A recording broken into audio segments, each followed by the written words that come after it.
7 o'clock. Will you please stand and join me in a pledge of allegiance? I pledge allegiance to the flag of the United States of America and to the republic for which it stands, one nation, under God, indivisible, with liberty and justice for all. It's always so nice to hear a full house behind you when we do the pledge. Usually it's kind of lonely up here, so welcome everyone. We are ready to go. Nate, will you call roll, please? Yes. Councilmember Hatfield. Here. Councilmember Bostrom. Here. Councilmember Wong. Here. Councilmember Grau. Here. Mayor Winchell. Here. Moves us to item 4, adopting the agenda. Are there corrections or additions to the agenda? If not, I'd entertain a motion to move. Motion to adopt agenda? Motion by Councilmember Hatfield, second by Councilmember, what's your name again? Bostrom. To adopt the agenda. Discussion. Hearing none, all in favor signify by saying aye. Aye. Opposed, same sign.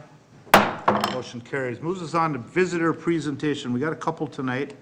The first one on there is the, it's listed as a Jon Just Memorial, but I invited the Dave and Cindy Just here tonight to talk about, so on September 29th, what year? 2004, their son was going to teach, was it Bible study? Yeah, Bible to study. lead the youth group at their church. He led a youth group, and unfortunately, died in a motorcycle crash on the way to that event. And they just returned back from Africa about a couple weeks ago. And I just thought that this is such a story that they took such a tragic event and have turned it around and made such a positive out of it. And I want them to kind of share.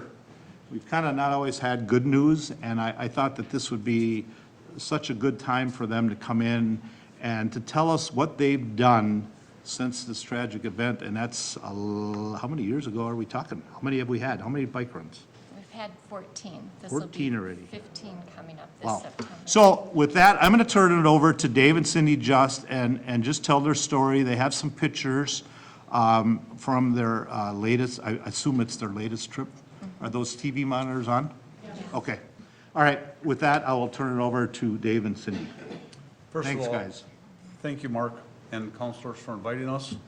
And I'm going to go into a little story after a little bit of. Dave won't last long, I'll tell you That's right. already. Cindy will take over pretty I wear soon. my so. emotions on my sleeve, and I don't apologize for it any longer, but, so it might get a little emotional, and if it does, that's all right, so. Yeah. So anyway, so as Mark said, our story starts on September 29th, 2004. We are the parents of 3 boys. We've lived in Chaska for 40 years. I guess if I have to be honest, there was a 5-year hiatus when we moved to Victoria, but we saw the light and we came back to Chaska. They were luckily got back in. Yes, by the skin of our teeth, we made it back in. Bob let us back in. So anyway, so on September 29th, 2004, our middle son was on his way from his job. He loved as a property manager at United Properties to teach youth group with his young bride. They'd been married for 9 months at their church when he died as a result of a motorcycle accident. In those following days, even in the midst of our deep grief, we were praying that God, please somehow let us be able to see you continuing to work in the midst of our grief and pain. Our second prayer was, God, if somehow John's life could still continue to make a difference for eternity, we would be so grateful. And the third prayer was, God, if we could see it, that would be awesome. So as we approached the anniversary of his first death, the first anniversary of his death, his friends came to us and were like, so what are we going to do to celebrate John's life? And I'm like, I have no idea. We've never done anything like this before. And one of them actually was Karen Katz's son, Brent. And so they said, let's have a motorcycle ride. And I'm like, okay, that's great. John loved to ride, but what are we going to ride for? We just can't ride and cry. And so we kind of, over the next couple months, we started planning for a ride, but still didn't have a purpose. in the middle of August. We planned it for the end of September to kind of be around the time of his accident. In the middle of August, we still didn't have a purpose. I was at our church here in Chaska. A friend of ours was talking about how she had just come back from Ghana and had met a pastor there whose mode of transportation was a motorcycle, and his was so broken, there was no way it could be repaired any longer. And so I walked out of church and I said to David, I said, "That's it." And he said, What's it? Remember, I'm the man, okay? and so I said again, "That's it." And I'm looking around our parking lot and I said, what are you talking about, Cynthia? And I said, "We're going to try and raise funds to purchase a motorcycle for that pastor in Ghana." So that was the purpose. So we had our ride the end of September that year. We raised $7,300, which was more than I ever thought we would. Unfortunately, that year we were not ever able to connect again because of communication issues with that pastor from Ghana. But instead, 3 pastors from Nigeria received motorcycles that year. And so here we are, 14 years later. We have presented pastors and Christian leaders in Africa with 240 motorcycles. We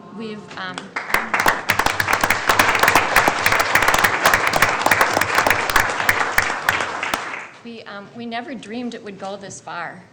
We just were thinking, just a few years, but almost $323,000 and 240 motorcycles. These motorcycles are in Namibia, Zambia, Nigeria, Ethiopia, Kenya, Tanzania, Uganda, Democratic Republic of Congo, Burundi, Lesotho, South Africa. So they're kind of all over.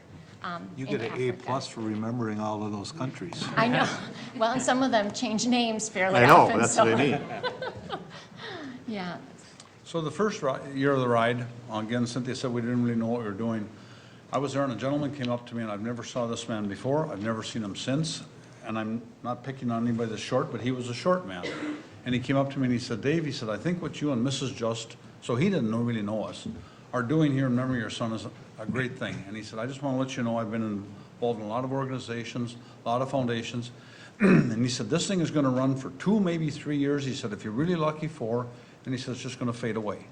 And he said, "It's nothing that you guys are doing wrong," but he said, "That's just the way they go." He said, "John's friends will move on, get married, blah, blah, blah." Well, that was 14 plus years ago. He also said to me just before he left, he said, "There's an old Jewish proverb that states you die twice in life." He says, "The first time is when your heart quits beating and you take your last breath. And the second time is when your name is said for the last time on the face of the earth." And then he reached up and literally stuck his finger in my face. And he said to me, "Your job as John's dad, as long as you're alive, don't let him die the second time." I just got to say John's name again today. So this is one more day that John is alive. Yeah. So do you want to tell how the bikes are purchased? Yeah, okay. The bikes are purchased in country. We do that for a number of reasons. First of all, it helps the local economy.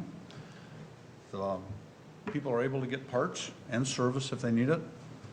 The other thing is Kenya is an incredibly corrupt country. Some world reports say it's number 3 in the world. If you buy a bike across borderline trying to get into the country, you'd probably pay more in bribes than you would pay for the bike itself. So the bikes are all bought in that country. Yeah, and so the pastors go through a rigorous application process. There are people in country that screen those applications. And so then each pastor receives not only the motorcycle, they receive 2 helmets, they receive 2 reflective vests or jackets, extra tire, a tank of gas, a heavy-duty cable padlock system, and insurance for a year, which we're not totally sure what insurance means in Africa anyway. I think it's just a way for someone to make money, because I'm not sure if they filed a claim they'd ever get anything back. But they have to have it. So, yep. So most of our motorcycles are in Kenya. And since 2012, we have given them through a seminary in Kenya, Africa Theological Seminary. And so that's where these pictures are from. It's from their graduation day. This is past March. And so you can tell some of them were graduates because they're all dressed and they've got, you know, the fancy, you know, leis and whatever on. Yeah, and so this year we gave 37 motorcycles. So to their graduates and alumni of Africa Theological Seminary. And this year 5 also went to pastors in the greater Katali community. Okay, I'm gonna quick comment on this picture. In this box here, I don't, can you, also, okay. In the yellow box there, that was presented to us, this was last year's motorcycle presentation. And the guy that's got his hand up is the guy that was awarded the bike. In that box is a live chicken. And, I know, I yep, know. And- that's and that exactly was- what we did too. That was our first We chuckled, reaction. and then we thought, that's probably that family's meal for a week in Africa. So were we really- graciously we were accepted really it. humbled. We gave it to Greg, our contact over there, and we said, Greg, we don't want this gentleman to know that this was, we gifted it, because we didn't think Delta would appreciate coming on board with a live chicken. But Can't have so- chickens in Chaska. Yeah.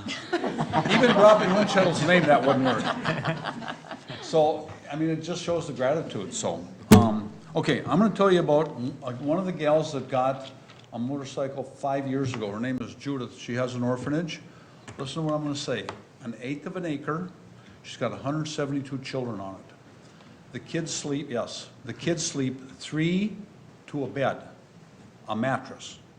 So there's bunk beds, I think there's some pictures in here Yeah, of it. we'll be getting to. Judith is just an unbelievable gal.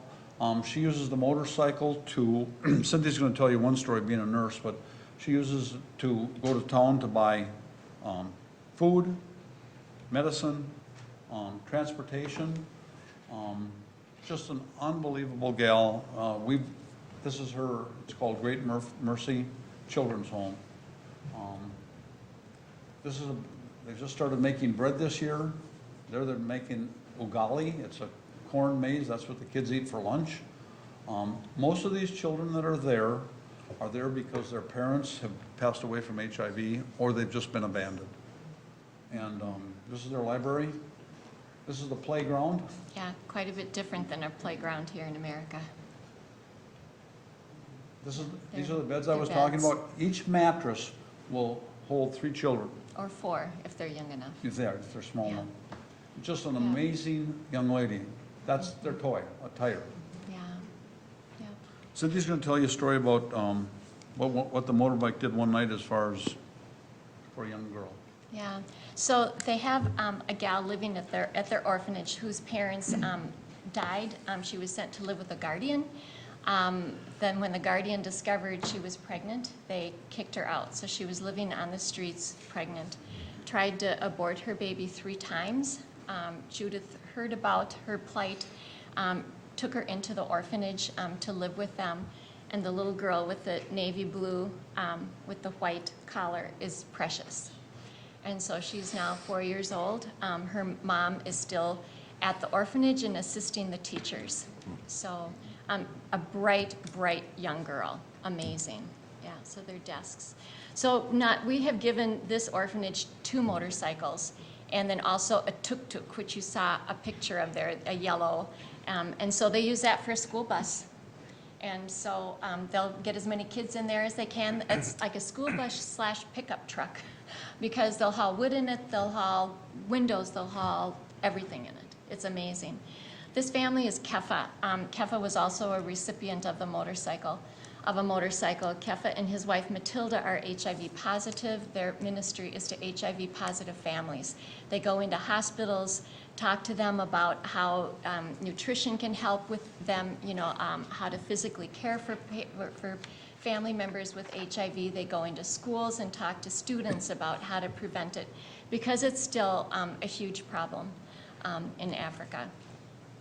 So I have a few just ministry updates which we've received that I just want to read to you if there's time. Is it okay if I just go do it? Okay. So this one is from John Shadrach Matui, and he says it was in September 13th, 2016 at around 11:29 p.m. when I received a distress call from a church member, Mr. Kiprop David, saying his expectant wife needed to be rushed to the health center for delivery. Yet no Boda contacts he had were responding, and Boda is like their taxi motorcycles. I rushed to his home, which is 4 kilometers away, and helped take his wife, who traditional birth attendants had tried to help in vain.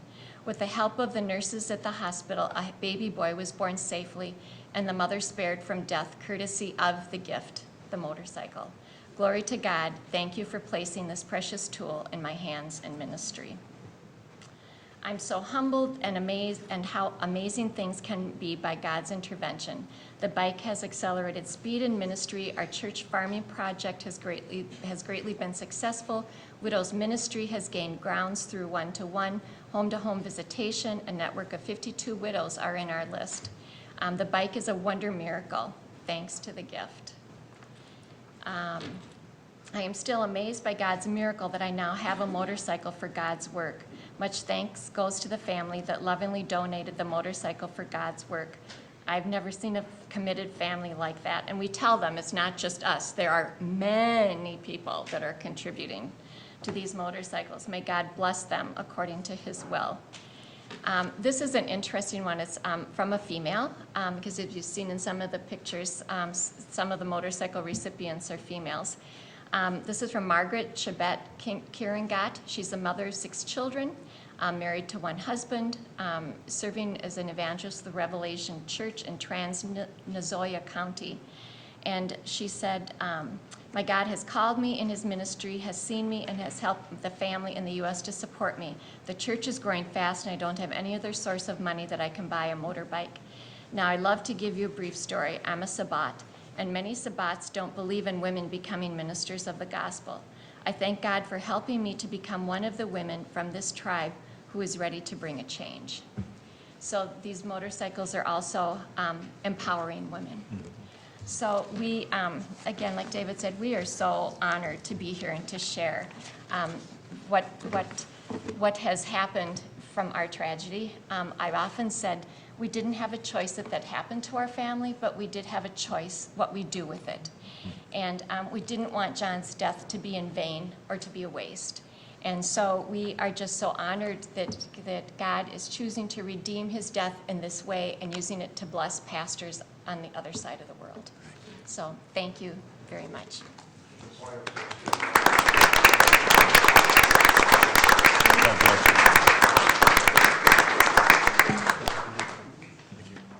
Well, thanks, Dave and Cindy. Appreciate that. I've been meaning to get these guys in for a long time and talk about what they've done. So in the fall, when you see something around that talks about the Jon Just ride, or you may see a group of motorcycles leave, we are now in McKnight Park is where we leave out of. So if you see a large group of motorcycles all together, that is the Jon Just ride, and it's usually now the 3rd Sunday in September. So. We'll put stuff out on Facebook on the ride too. Right. Because I assume it's open to. Yeah, it's open to Yep, anybody. yep. It's, and there's actually, you don't even need to be part of the motorcycle riding, because then afterwards, there's a dinner afterwards at the park. And you can just come and join, and there's a lot of storytelling and sharing and things like that. And then there's always a goodwill offering, that if you want to leave something behind. What did you raise last year, dollar-wise? Last year we raised a little over $45,000. 45,000. So they started with 7,300, they're up to 45,000. So it's always a fun event. So thank you guys for coming. I don't know if anybody's got any questions for Dave or Cindy, other than, all right. Well, thank you guys. Appreciate it. I know Cindy has to go to work, so we're gonna sneak her off. So The life of the night shifters. thank you for coming. Thank you. You get your thumb drive. All right, next up on, I just covered up my agenda. Next up on the agenda is the American Legion proclamation for Poppy Days. And I have a proclamation.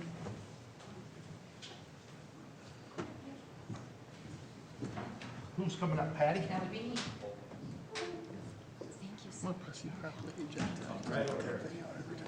What's that? Right, so we have a proclamation, and City of Chaska, proclamation in recognition of Chaska, American Legion Auxiliary Unit 57 Poppy Days. Whereas the poppy, as a memorial flower for the American war dead, is a tradition which began in the years following the First World War, and whereas veterans returning to their homes in the country after World War I remembered the wild poppies which line the devastated battlefields of France and Flanders Field. And whereas the poppy is a symbol of hope for all veterans who serve this great country through the military service. And whereas the Chaska American Legion Auxiliary Unit 57 adopted the poppy as its memorial flower to pay tribute to the war dead and aid the living veterans and their countries. And Joe really plays a good tuba. Oh, wait, that's wrong. I'll tell you about that story. Now therefore be it resolved that the City of Chaska does hereby proclaim May 23rd, 24th, 25th, 2019 as Poppy Days, and urges all citizens to pay tribute to those who have made the ultimate sacrifice in the name of freedom by wearing a memorial poppy on these days. In witness whereof I have set my hand in the seal of the City of Chaska on the 20th day of May in the year of our Lord 2019. And I'm going to present this to Patty. Thank you very much. And there is no tuba on there. I know. Did you hear Barb? Yes, I heard. She stopped at my house already today. I know. So anybody that doesn't know, last year's proclamation, there was some wrong wording in there. And I was reading, I thought, what is this? It was, And whereas I like to play piano, I don't even know yeah, how it to was, play yeah, it piano. was, came from a different proclamation. So anyways, thank you and congratulations. Thank Thank you. you for everything you do. And Thanks. I know we're going to see you guys out. We will be out for 3 days at 4 locations here in Chaska, and we'd like to give everyone a poppy if you'd like one. If you have a family member you'd like one for, also just ask any of the women, and they'll give them to you. So see you this weekend, and make sure you wear them for our soldiers and for our deceased veterans. They usually bring them out.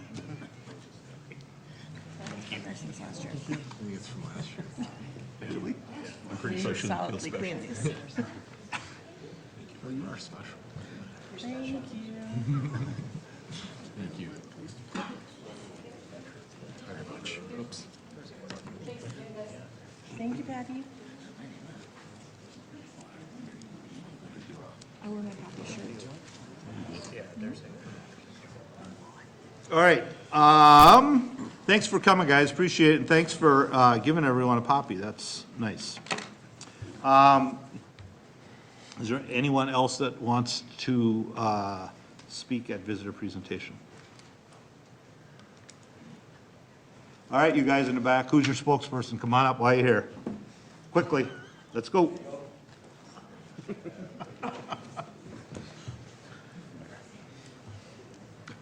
It's not the death walk. It's not that bad. It's not that bad.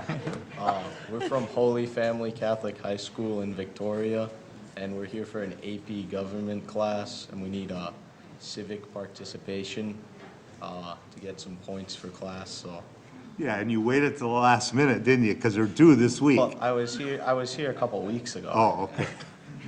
So now you have to stay to the end, though. Okay. That ain't gonna happen. All right, thanks for coming, guys. All right, with that, we'll move on to approving the previous meeting minutes. If there are no corrections or additions, I would entertain a motion to approve. Motion by, So moved. motion by Councilmember Wang. Second. Second by Councilmember Grau to approve previous meeting minutes. Discussion. Hearing none, all in favor signify by saying aye. Aye. Post same sign. Motion carries. Moves us on to item 7, consent agenda items. Those are items that need approval but don't necessarily need conversation, but it can if need be. So, One question, just tangential. okay. Yep. So I know that we approve the solicitor's permits and vendor's permits. Is there like are they listed on the city website somewhere? So if like someone was saying, hey, is this like, vendor's license legit or whatever, they can go and look it up and check it? They are not, but they are issued a permit card from the city. And so what we do, and it's pretty official looking, it has their picture and has from the city of Chaska laminated card. What we ask people to do is if they do come to your door, to ask them, because they are required to show you the permit. And if they don't have a permit, we encourage you to call the police. That's all I got. Okay. Anyone else? Not, I'd entertain a motion for consent agenda. So moved. Motion by Councilmember Bostrom, Second. second by Councilmember Hatfield to approve consent agenda items. Further discussion? Hearing none. All in favor signify by saying aye. Aye. Opposed, same sign. Motion carries. Moves us to item 8. Adopt Resolution 2019-57, approving the concept plan for Hickory Street Apartments, 401 Hickory Street. Mayor, Councilmember, this is an item that's coming out of the Planning Commission with a recommendation for approval of the concept plan. This is the site that's located at the southwest corner of Hickory Street in Carver County, Highway 61. People probably best know it from being across the street from the school bus garage site. This is a site that's been planned for redevelopment for quite some time. The applicant tonight does have a proposal for 2 apartment buildings on the site. One would be a 24-unit market rate apartment building. 26 unit. I'm sorry, 26 unit, with the second one being a 16 unit apartment building with supportive services for youth coming out of homelessness. Like I said, this was a recommendation from the Planning Commission for approval. Liz is going to be here to go through the presentation and be able to answer any questions you have. Thank you, Matt. I think we have a few people here to speak on. Thank you, Matt. Thank you, members of the council and Mr. Mayor. We have a concept plan before us tonight for the Hickory Street Apartments that's being proposed by the Community Asset Development Group. So like Matt said, the site is highlighted in blue here. I've also highlighted the city-owned property just to the north of that that they're hoping to include as a part of the overall site plan. But like Matt said, it's across the street from the bus barn site to the east there off of Hickory Street. We have the total loss business in Chaska Boulevard just to the north, additional residential and the flood control levee system to the south of it. And then in terms of a background with this property and the project that's being proposed tonight, so it does date back to 2017 with the City Council. So at that time, specifically on May 15th of 2017 is when it was first introduced to the council as the group was trying to get a letter of support from the council to support the type of use that they're proposing on the site. At that time, the council did ask to get a little bit more information in a letter drafted for the June 5th, 2017 City Council meeting where they reviewed it a second time.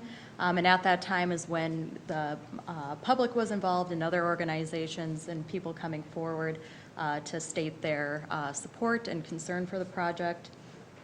So at that time, the council did not pass a motion to support that letter of support for the project proposed. So now they're coming back 2 years later here. They have conducted their own neighborhood meeting that happened on May 7th of this year. It was more informational. They had about 30 to 35 people show up to that, as well as to provide support and concerns and questions at that meeting. Then the Planning Commission did see it on May 8th and did provide a unanimous recommendation of approval of that request. So specifically what they're requesting tonight is a concept plan approval for the construction of a new market rate apartment building totaling 26 units and then a 16-unit apartment building that would be for supporting youth and homelessness. In terms of the overall use that they're proposing on this site as residential, it does not, or it's not consistent with our current 2030 comprehensive plan, which guides it to be office. And as some of you are aware, we are going through an update right now with our 2040 plan, which is guiding it as a downtown mixed use overall use for the site. So until that goes into effect, is it really valid in terms of what they're proposing for residential? So currently, the 2030 plan doesn't support a residential use, but again, as we're getting through this presentation tonight, we'll kind of dig into that a little bit more.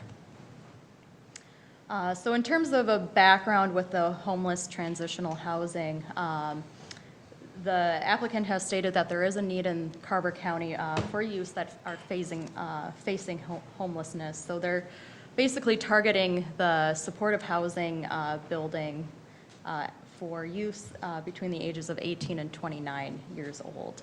They see that there's a need there within that age range that they would be providing the housing for.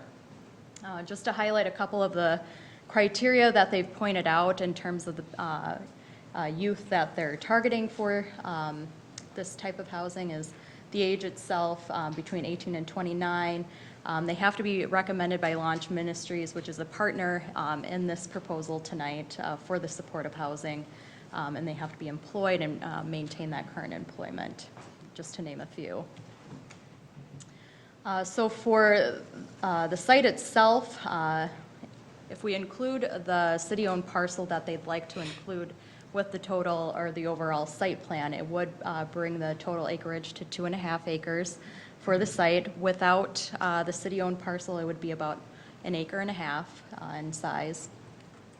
Currently, there's a detached single-family home on the site as well as a detached garage. There are a scattering of trees on the site, mainly on the north and west sides of the site, kind of butting up against Chaska Boulevard and then towards the west side of the site.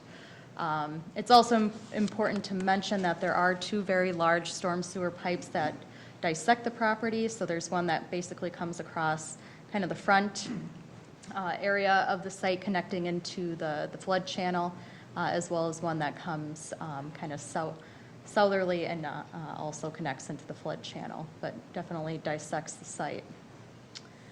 So the flood channel is controlled by the Army Corps of Engineers, so they have their own set of standards in terms of what can happen around the flood channel to ensure that it's not at risk for the development that's proposed there.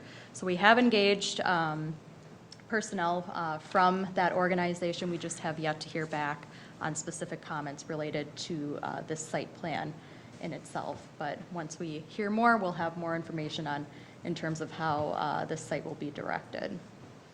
And then also within the city-owned parcel, we do have 2 electric distribution lines that run across that property. So getting back to that comprehensive plan topic, as I stated, the 2030 plan is the one that currently guides all of the land use and future land use for the city. So we are going through that update right now for the 2040 plan, which is guiding the site to be downtown mixed use, which would allow a residential component within that. The city-owned property, however, is guided as open space and has consistently been guided that way through the course of our comprehensive plan updates. So that's definitely a topic of discussion tonight in terms of how that gets further addressed with this site plan. So in terms of where we're at with the comprehensive plan update, so it was only just November of last year that we authorized our 2040 plan to go out to adjacent communities for their 6-month review, which is a required process and review period for any comp plan update. So we're currently going through that with it terminating on May 31st, so just in a couple weeks here. So until that comment period ends, can we start to gather all the comments that were received and apply those to any changes that we need to do with the 2040 plan. So we don't envision getting that all wrapped up and reviewed and approved by you guys till June or July of this year to get sent to the Met Council for formal adoption and review. And within that process, once we do submit it to the Met Council, it still has a period of review time. More often than not, it gets sent back as incomplete, and we have to revise where needed and resubmit to the Met Council. So it's still going to be several months before the 2040 plan gets formally adopted by the Met Council, which we envision to happen maybe fall or end of this year at the earliest. So just give you a perspective of that, only 7 metro cities have had their comp plan formally adopted by the Met Council as of yet. So there's still close to 100 that have yet to be authorized by the Met Council. So still very fresh in this update period. And during this update time for communities, the Met Council does not allow any comp plan amendments during that update period. So really until we get the 2040 plan adopted, the 2030 is what guides our future land use. So getting back to that city-owned land, again, it's guided for open space in our comp plan, which essentially makes it unbuildable. It's supposed to be preserved in its natural state. But the applicant is requesting to incorporate that as a part of their overall site plan to help maximize the site as much as they can. So it does bring up that question of whether or not we as the city are amenable to that type of incorporation into their overall site plan. And if that's the case, if we're amenable to that, then we definitely need to reevaluate our 2040 comp plan and its guidance for that parcel of land. Just to note for kind of the conditions of that piece of property, we still have yet to really understand kind of the overall buildability of it. There is believed to be wooded steep slopes on there. The storm sewer and power lines dissect that portion of the property, as well as there's a major setback from Chaska Boulevard that has to be met.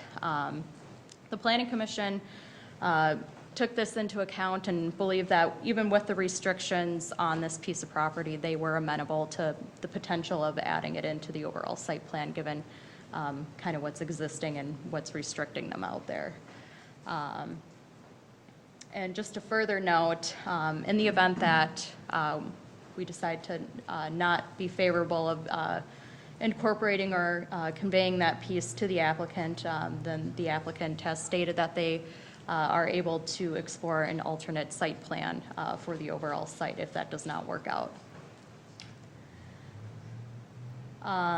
So in terms of how this piece of property is guided, so again, in our 2040 plan, it's guided as downtown mixed use. Our 2030 plan guides it as office. It has been guided kind of a couple different ways over the years.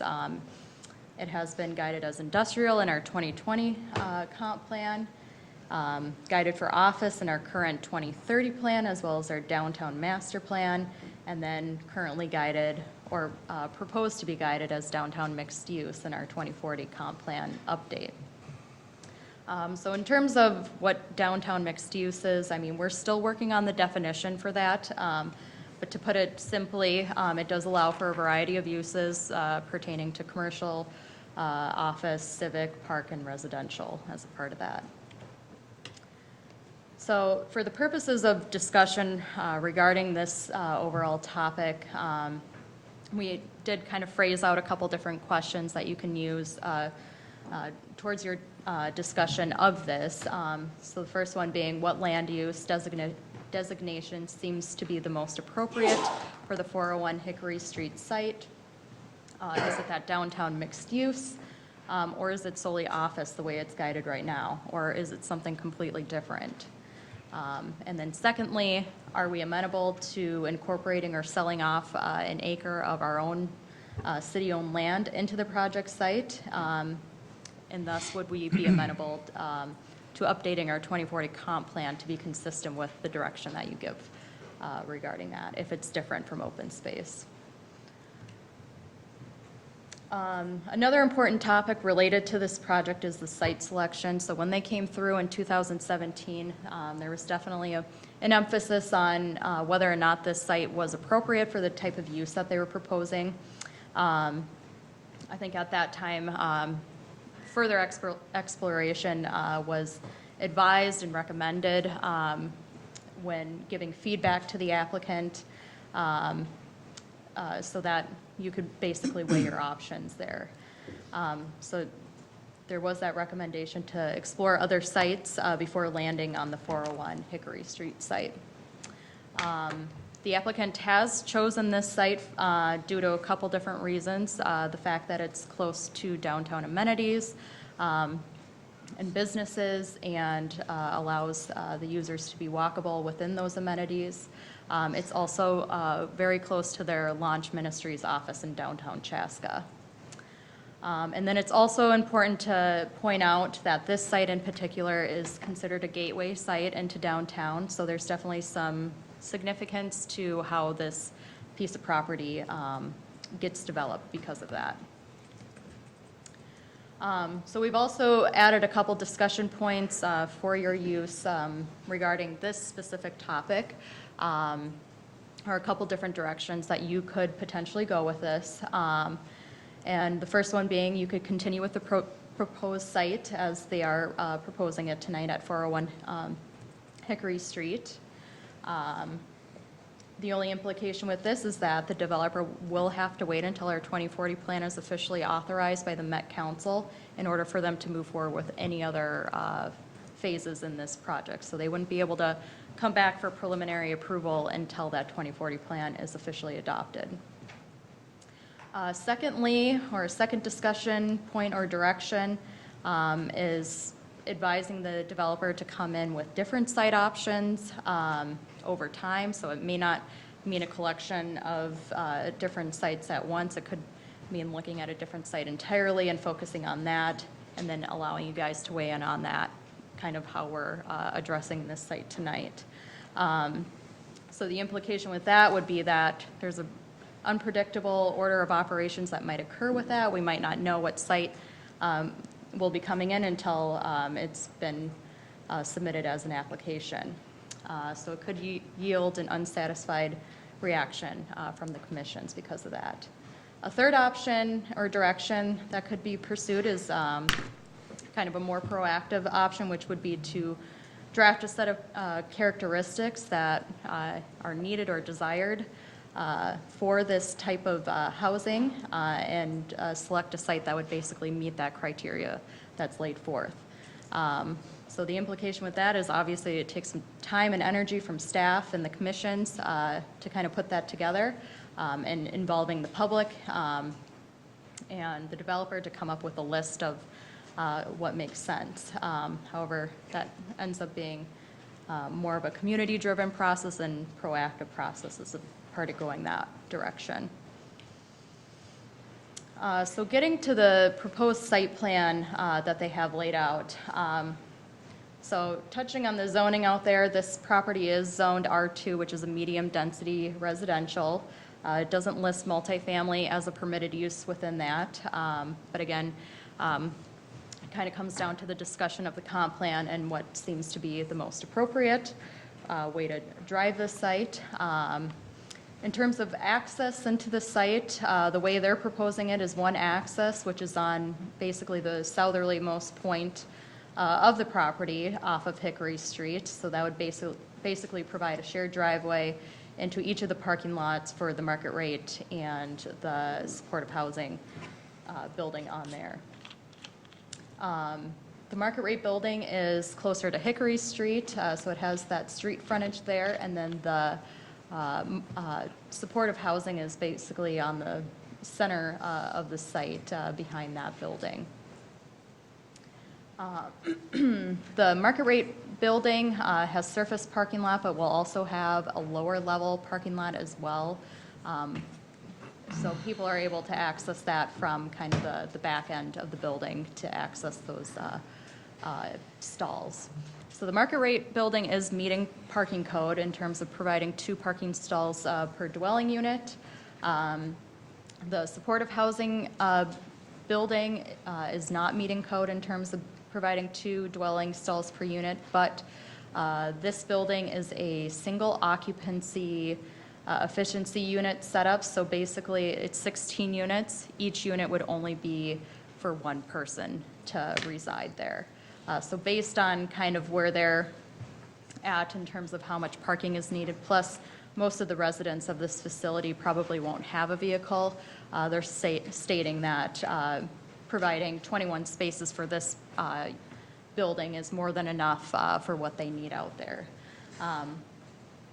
At this level, that's fine for a concept review, but when they come back for preliminary, we'd obviously want more of a detailed summary on kind of how that lays out and is managed for those, for that facility. We also want to understand kind of the transit needs for that building. If they're all not going to be vehicle dependent, what other modes of transportation are they going to be dependent on in order to operate in this location? They are proposing a pedestrian sidewalk on the east side here, basically to connect into the intersection system and the stub that's provided on the south side of the site as well. In terms of a multifamily use proposal, they also need to provide usable open space for this type of use. So again, another item that they'll have to come back with in the preliminary to show how they'll meet that. And then another big thing, given that these are 2 different types of housing products out here, it would be important to kind of understand their interaction between each other and how they'll both be sharing the site in terms of parking, and just, again, the marketability of both those different types of housing next to each other. So getting more of a summary of that in the preliminary is what we're requesting. So in terms of kind of the overall look, the market rate apartments are kind of more of that urban, modern look that they're striving to go for. So the images on the right-hand side here is kind of their idea of kind of the overall look. This building will be a total of 3 stories in height, and then also promoting to have personal balconies for each unit. And then with a supportive housing building, will be 2 stories in height and have more of a residential look. So kind of what the images are depicting on the left-hand side here. So as they move forward, they'll obviously have to meet our building materials and design ordinance moving forward. And then I've included a floor plan of the supportive housing building just to give you an understanding of kind of how it lays out and how these efficiency units lay out as well. So I'm just reiterating basically the discussion points that I brought up earlier, so that we can kind of use the slide for your own convenience to help with discussion or kind of the direction of things. So getting back to the comp plan, talking about what land use seems to be the most appropriate and whether or not you believe the city-owned parcel would be a favorable incorporation into their site and selling it off. And then in terms of the site selection, talking about whether or not this site seems to be the most appropriate for the use that they're proposing out there, and then how that implicates the 2040 guidance for this plan. And then talking about how this proposed use is compatible with the gateway into downtown Chaska and whether or not that's appropriate. And then thirdly, about this site selection, do you want to incorporate additional voices and sites to be explored before kind of coming to a conclusion with this site? If that's the case, then you would be requesting to further explore that question by starting a community dialogue addressing the desired locational criteria for this type of housing within the community. So based on the direction that we got from Planning Commission, which was a unanimous approval, or recommendation of approval of the concept plan, we are making a recommendation tonight to adopt resolution number 2019-57, which is approving the concept plan for the Hickory Street Apartments, and then based on the conditions that are listed within that document. Again, if you decide to move forward, we're not going to be able to see kind of the next step in this until the 2040 plan is officially adopted. I'm happy to answer any questions. Otherwise, we do have the applicants here to help answer question as well. Liz, I wanted to ask, the current makeup of the Chaska Planning Commission, are there any architects, urban planners, land use specialists currently on that volunteer board? Yes, we do. A lot of them do work in marketing or in the commercial real estate side of things, industrial real estate, commercial real estate. Yeah, so we do have a good mix of backgrounds on there. Okay, so a unanimous recommendation to proceed. That does carry some import, doesn't it, given the makeup of that planning commission? Another question was the explore additional voices regarding, I take that to mean perhaps the additional voices could be other people, other buildings, other uses. Have we heard additional voices or other voices as to how to develop that property up until this point? Is the Asset Foundation, Community Asset Foundation, are they the first and only so far? Yes. Okay, so we haven't heard from office building, industrial companies, anything like that? No, we have not. Yeah, up until this point, that site was looked at in our downtown master plan as an opportunity site for redevelopment. I think that's one that we've probably, as long as I've been here, I think we've talked about, some type of opportunities for development, particularly with the interchange going up the hill and southwest Chaska. I think that was one of the main reasons when looking at the 2040 comp plan that there was a discussion about adding more flexibility to that site to allow there to be both residential and commercial or office space on the site, was really trying to leave it as open as possible to be able to find the right mix for the type of redevelopment. But it's one that's been discussed a lot. This is the first application that we've received. Right. Matt, I take it that it's easy to believe what you just said because it's forever it's been a residential. And the 2020 plan sounded like it was industrial, 2030 office, and now perhaps residential.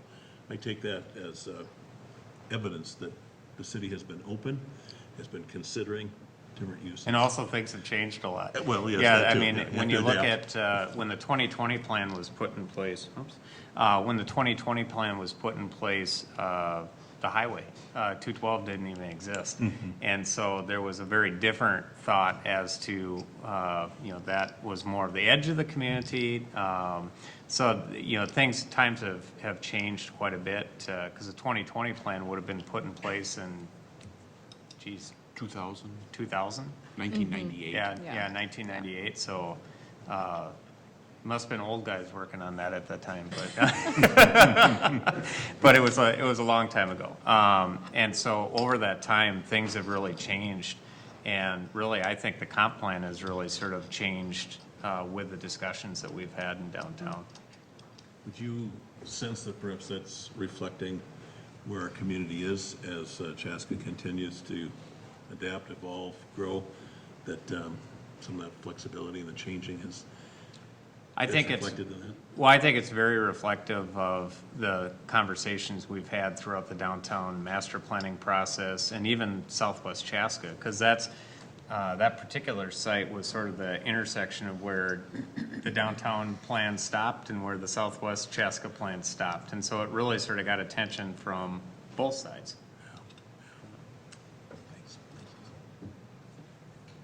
Clarifying questions. The trees that are on the, I guess, north side, west side, North and west, yeah. northwest side, are those in the 1 acre that they're looking to include in this? Yes, most of them are in that 1 acre. Okay.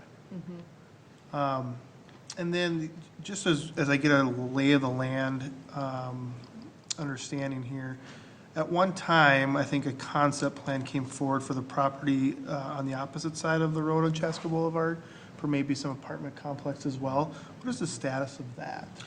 That concept plan is currently not going forward. There wasn't 100% participation from the landowners up there to redevelop it. However, that's a site that I fully expect sometime in the future is going to probably redevelop. That becomes very apparent when you look at Schramm House and the views that exist up there and being able to see the site. I think that there probably is a pretty good chance that somebody someday is going to want to do some type of redevelopment of the site, and that site in our comp plan is guided as more the higher density residential type of property. I did have one additional question for Liz. Looking at the land, soil itself, which is easiest? Industrial, office, or residential? Or do they all experience the None. same? Yeah, they experience the same Yeah. challenges with They all soil think conditions. the same. Yeah. Just went from a 10,000-foot view with Right. this. Okay, thank you. Yeah.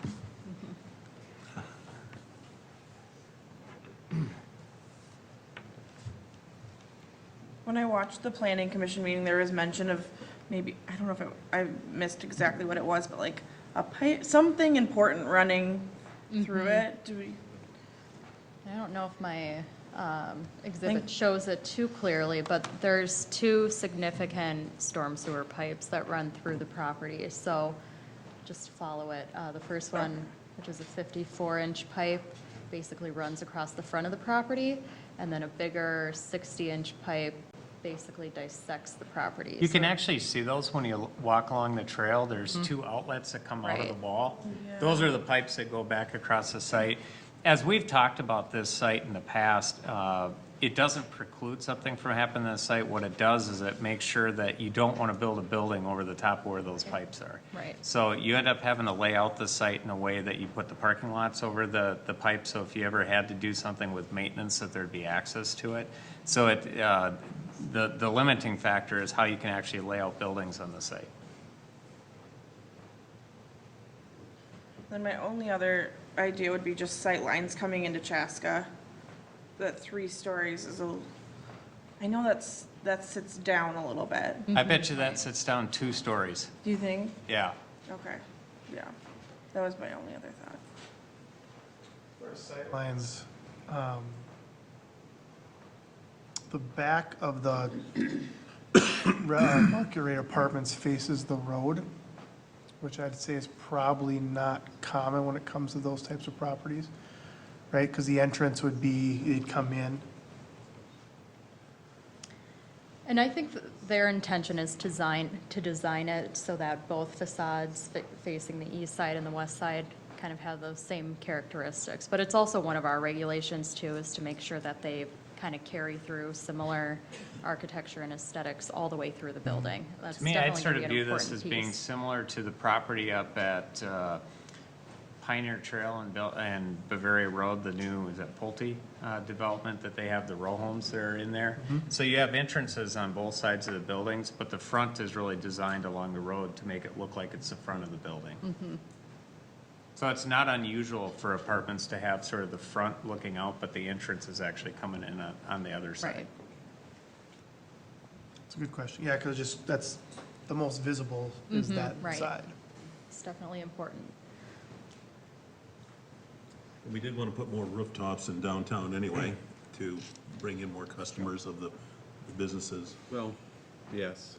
I think one of the things the downtown plan was really trying to get at was to have more disposable income. That was one of the key pieces. And the 26 unit does not address that? Well, the 26 does, yes. But I think in general, that's something to keep in mind in a broad perspective. Not that you have to go all one way or all the other, but one of the weaknesses that the downtown plan suggested was that we have an imbalance in the downtown. As far as?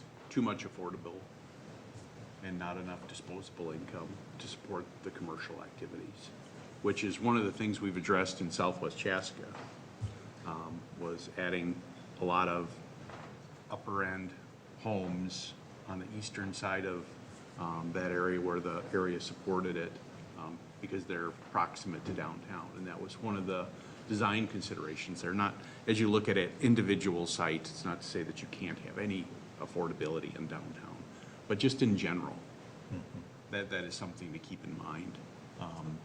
That from an overall perspective, the downtown plan was suggesting one of the issues to try and address was to add more disposable income in the downtown area. Kevin, in your opinion, does, if this was to go forward, the 26 and the 16 unit, would it so threaten and would it impede the success of that plan? No. It's just No. I different. just, from a generality perspective of Right. saying the downtown just wanted more housing units isn't necessarily a correct determination. The downtown plan was really trying to say, one of the things we really need to focus on as a community is adding more disposable income in the downtown area. It doesn't mean that you can never do affordable or anything else like that. And 16 units here or there isn't really the issue. But I just wanted to make sure that from a plan perspective, an overarching theme was more disposable income. That's why I really appreciate taking my question, and Kevin. It wasn't a No. antagonistic. I just wanted to make sure I understood. Yep. One thing I think it's important to understand too is what's being at least talked about across the street with the bus barn site.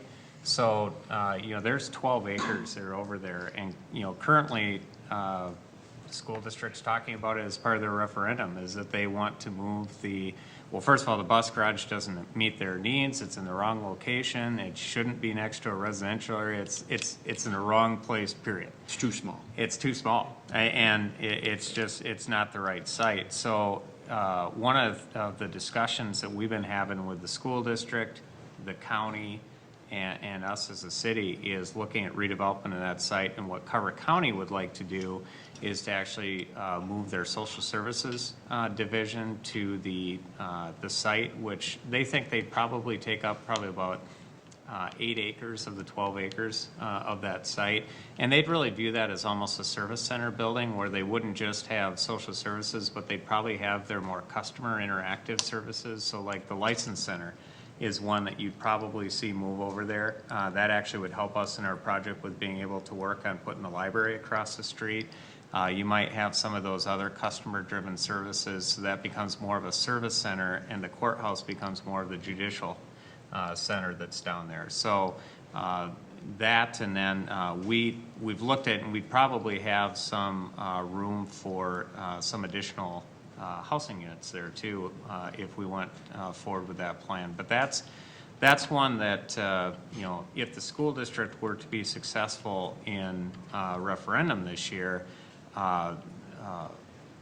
they've already been looking at options that are out there that would be cost effective for them to look at, and they could move relatively quickly. And Carver County's desire is that we could have done this yesterday. So I do think that you could see that type of pressure to move on that sooner than later.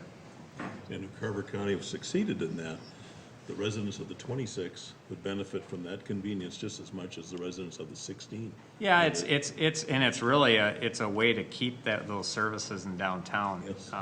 Because they do draw people into the license center is a clear one. There's a lot of people that come down into our downtown with that, but there's a ton of people that utilize the government services. Also, from a job perspective, there's a significant amount of jobs, and daytime employment is one of the things from the downtown master plan, that trying to keep employment and daytime employment in the area is very beneficial from a downtown perspective.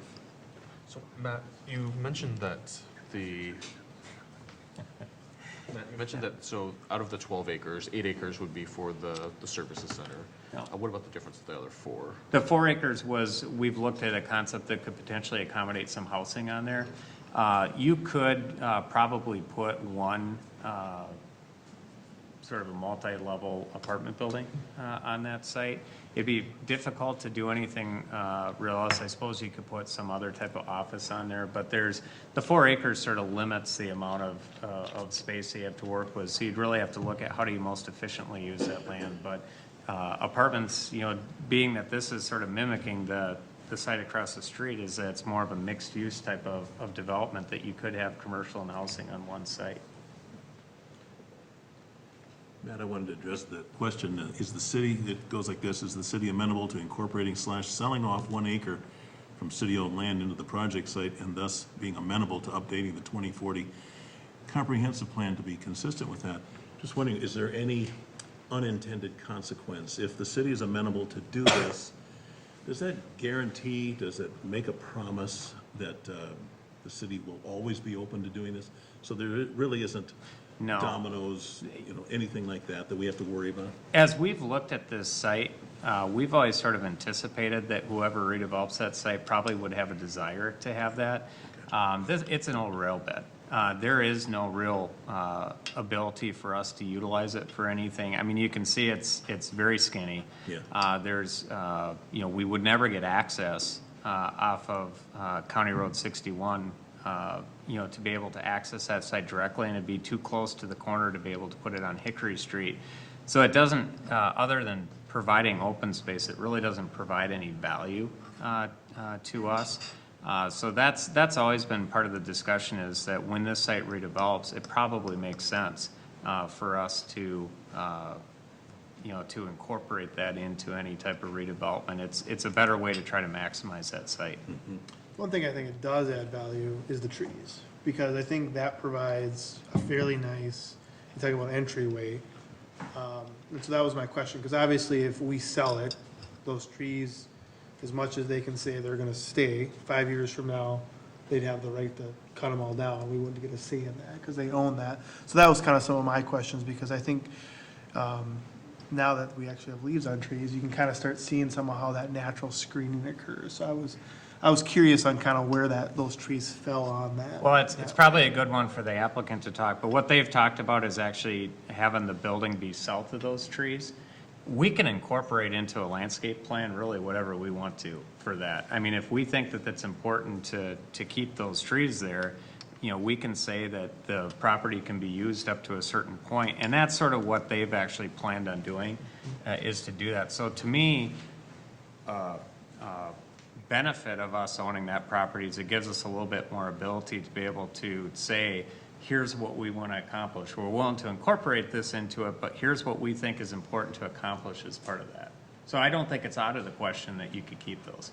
I would almost imagine that they'd want to keep the trees and everything else that beautifies the property ad infinitum, that keeps the value of their investment up.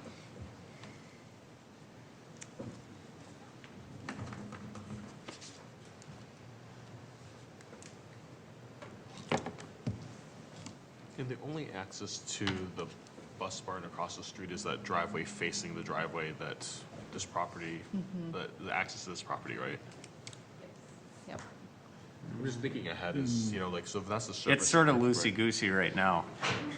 You have a potential for a right-in, right-out on the eastern edge of that to Highway 61.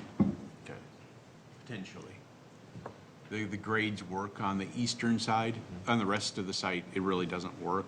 You potentially could, we haven't analyzed sight lines or any of those things, so you can't say it could. But that's if it really, did, it'd be that's right really in- the only place where you could have it. The only other place money wasn't an object, you could build a bridge and connect it to Fifth Street. But money doesn't exist to do that. It'd be close to where the bridge on 61 crosses the channel. So sort of where Creek Road comes down, tees out there, just a little bit to the west of that, you could potentially have a right-in, right-out on that site.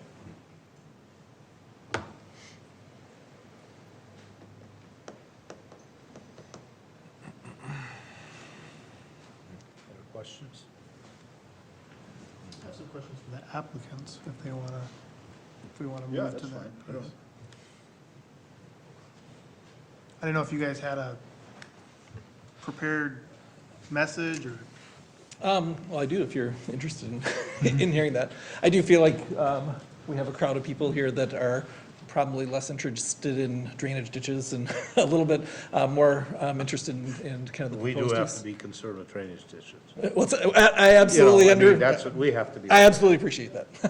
But I would like to, if council's okay with that, to take a few minutes just to talk about our vision and passion for this project and kind of where we're coming from. And then I think Dave has a few comments particularly related to the city's feedback 2 years ago when we brought this project.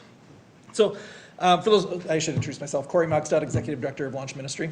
Thank you for the opportunity to be here. I did want to note how much I appreciated, Mayor Winchittle, your words a month or so ago, especially, and then the city and the council as well, related to the things that were happening within the school district. From the letter you wrote, you stated, "There is no place for hatred, bigotry, racism, discrimination of any kind in our community.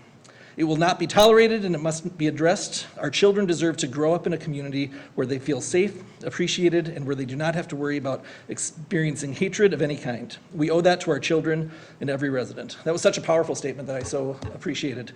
And I'm so grateful for those words, especially as it reflects on the project that we're proposing tonight. Because we represent a group of young people that have grown up in this community, but do not feel safe and appreciated, and do have to worry about experiencing hatred and bigotry and discrimination.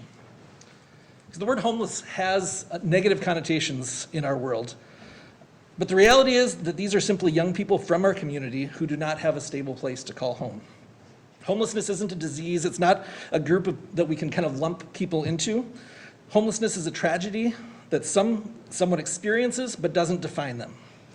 It's a situation that is resolved once somebody is stably housed. By moving into these apartments, a youth who is experiencing homelessness is no longer homeless. They're housed just like anyone else living in houses or apartments anywhere else within our community. And so for us, it is important that the youth that we serve are not stigmatized, but are supported through these situations where they have often been victimized and abused. These young people, often through no fault of their own, find themselves without a stable place to call home. So why might that be? Let me just give a couple of scenarios of people that we've worked with just in the last few weeks. So for example, this afternoon, we were talking with an 18-year-old young woman who is about to be kicked out of her home that she's been living in with her grandmother. She's been living there for the last 10 years as within the foster system. Her grandmother kind of took her in when things didn't work out with mom. Now that she's turned 18, grandma has said she has to go because there's no more money to pay for caring for her. She's desperately trying to finish graduating from high school here in Chaska. She's working 25 to 30 hours a week, but that is not enough to afford rent anywhere around. And so a project like we're proposing would give her a safe place to live while she tries to finish high school and then is able to move on to the plans and dreams that she has for her life. Another young woman that we were working with a couple of weeks ago, 19 years old, she was living with her parents and her family got evicted. She's working full-time, but her family couldn't afford a place for all of them to live. She has a number of younger siblings. And so she has basically been told by her family she needs to figure out and make it on her own. So again, working full-time, she, however, doesn't have the credit or the rental history to be an eligible candidate for any of the rental properties around. And so she needs a place that can overlook some of those kinds of things and that she could afford to pay rent so that, again, she can do the kinds of things that she dreams of doing. I could give you dozens more stories. As we talked earlier, some of the stats that were in the report, last year at our drop-in center, we saw 302 different youth accessing services with us. Of those, approximately 65% are from Carver County, and of those, about 30% are from right here in Chaska. Last year, 170 young adults participated in our mentoring program, which is a deeper dive with us where they're really engaged deeply in our programming and setting goals to move towards transitioning to adulthood. Currently, there are 67 18 to 24-year-olds who are connected to Carver County who are on the waiting list for supportive housing programs. That number is kind of mind-blowing. So 67 young people, again, our neighbors, our children, our people from our community who have nowhere to go, very similar stories to the ones that I share, who just can't afford a place in the current market. Is there any supportive housing anywhere in Carver County? Not,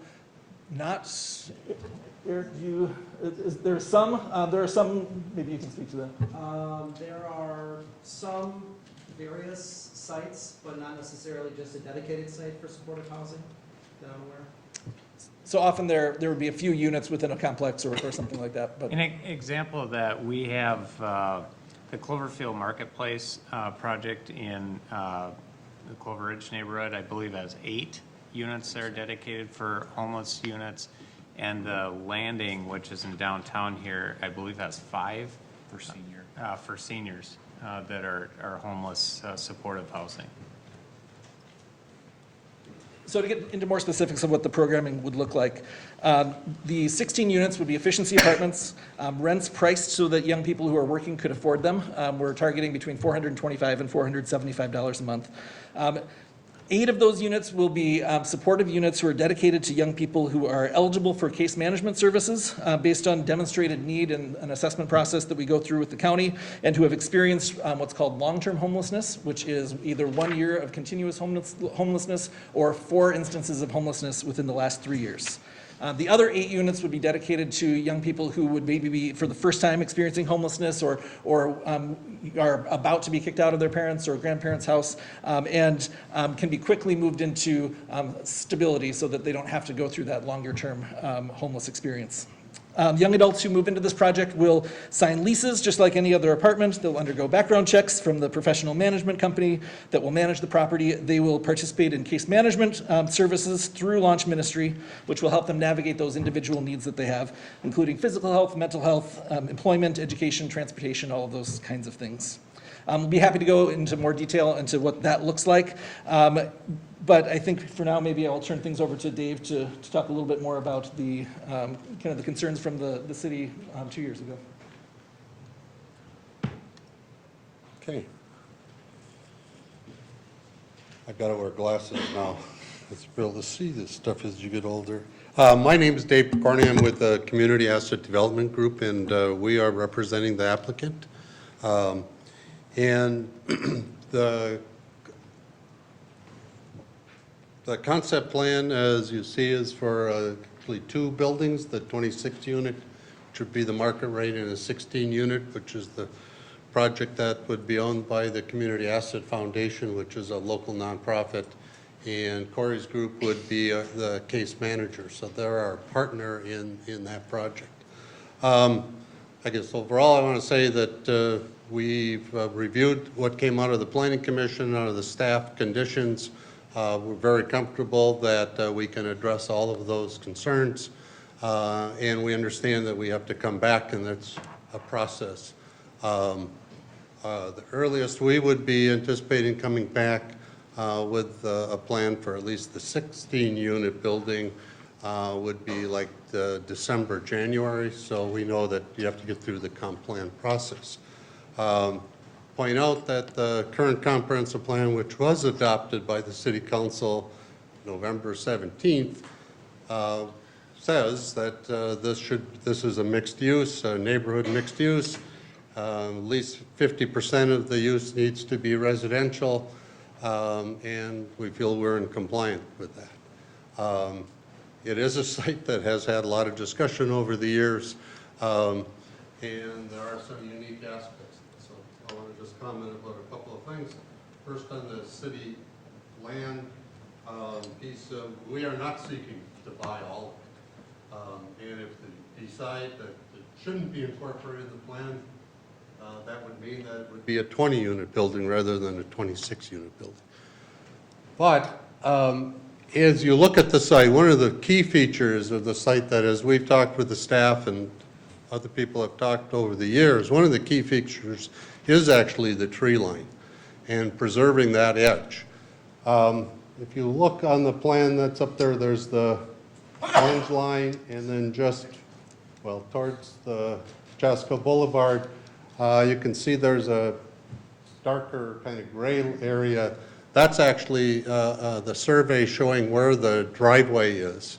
And this particular site, the house site, actually has an easement across the city property for that. And then on the other side, again, towards Chestnut Boulevard, that is the tree line. So I guess if we were, well, incorporating the plan, we would be looking to acquire from the tree line towards the channel. I don't want to say east-west because, of course, it's not a north, south, east, west site. Secondly, relative to the channel and the pipe, I'd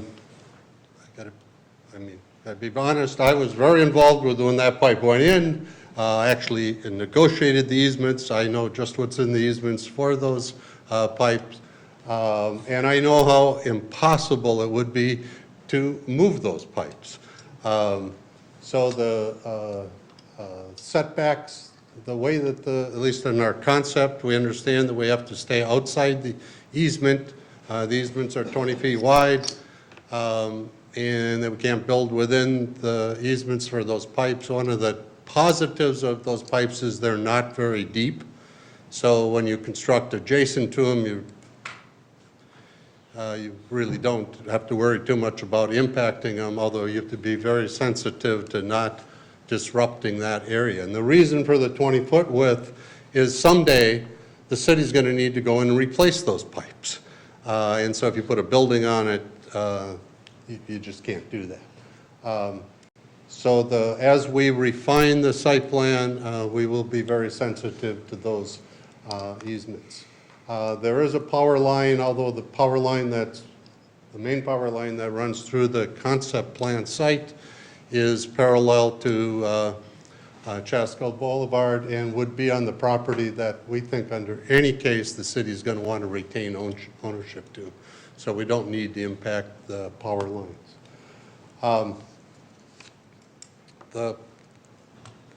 As Liz mentioned, we actually had a proposal before you. It's hard to believe that was 2 years ago, but it is. And at that time, one of the feedback that we received from the city, they pointed out 4 kind of key things that as we look into the future, if we do something, we should address. The first of those related to, now I got to put my glasses on, the compliance with the comprehensive plan, because 2 years ago, we were all dealing with the 2030 comprehensive plan. So back, I think it was in November when we first talked about this site and the city provided us the comp plan. They did send us the 2040 plan, and that's what we've been using. So if that's what's finally adopted, this will be in compliance. The next point that the city made is that they thought we needed to be more focused on who are the clients that this, on the supportive housing building should address. And over that time, we really realized that this focus on young adults, single young adults, is really where there's a need. Actually over the last 3 years now, I've learned a lot about homelessness. The fact that we're focusing on single young adults does not mean there is not a problem with families or older people. But it's a different kind of way that you address them, particularly from the service standpoint. And that was related to that use. There was discussion 2 years ago that we would have a drop-in center. That was one of the other comments from the city, that they did not feel those 2 uses were appropriate together. Quite frankly, we agree.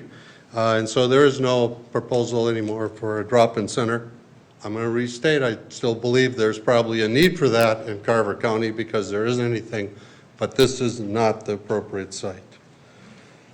And then lastly, there was uncertainty. We really hadn't finalized the last time around exactly who that service provider would be. This is not transitional housing. Transitional housing is a very defined term in the housing industry, but this is supportive housing. And the difference between an apartment building and supportive housing is that people who are living there have some type of a support services behind them. So the residents that would live here, part of their lease, they would be required to participate in the case management programs and follow the recommendations that came out of our case manager, which will be Launch Ministries. They are the youth, young adults who are struggling with homelessness. That's who provides the service today. Last December, our foundation partnered with them to acquire a building downtown, which is now their drop-in center. So that's really in close proximity to this site. And we think that's really a key refinement since we were before you last time. So those were the 4 points. We think we've addressed all 4 of those that the city asked us to. Oh, actually, there was a kind of a 5th one, and that was looking at alternative sites. We have done that. We actually met with the staff and talked about where other sites would be. I would suggest that we, just as a group, couldn't identify a site that was better. We did look at other sites, so we really couldn't find any that would meet the criteria that we were looking for. One of the key things with this site, particularly now with the Launch Ministry facility downtown, we wanted it to be walkable to the downtown area, to the services that are here, close to the counseling center, having access to transit, which would be through the Prime, and we've had discussions with Southwest Transit of how they may be a Prime on steroids, how they would service this site. So we just felt that this really was the best site overall.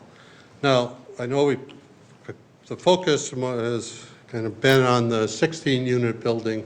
I talk a little bit about the 26-unit building also because that's part of the concept. We see the two actually working together. We don't see it as a conflict. We've had some discussions with potential owners. The site today is, the fee owner is Klingelutz Land and Development. They're now called DDK Construction. DDK would be the owner of the parcel that would have the 26-unit building. The Community Asset Foundation would own the other site. We understand there needs to be cross-access easements and all the things you need to do, which we've done in other projects. But we have had discussions about that use. And the concept there is that it is a market rate, and we're trying to call it a boutique kind of apartment that's really geared towards young professionals and 55 and older who would have an interest in being in the downtown, and that's their amenity. They want to be able to walk to the, some will want to walk to church and some will want to walk to the brewery. And if I was there, I'd be hopefully going to both. But that's the target. If there is a negative today, I'll be honest, it's the bus garage and the traffic that occurs. And so until there's a resolution of that, the 26 unit may be difficult.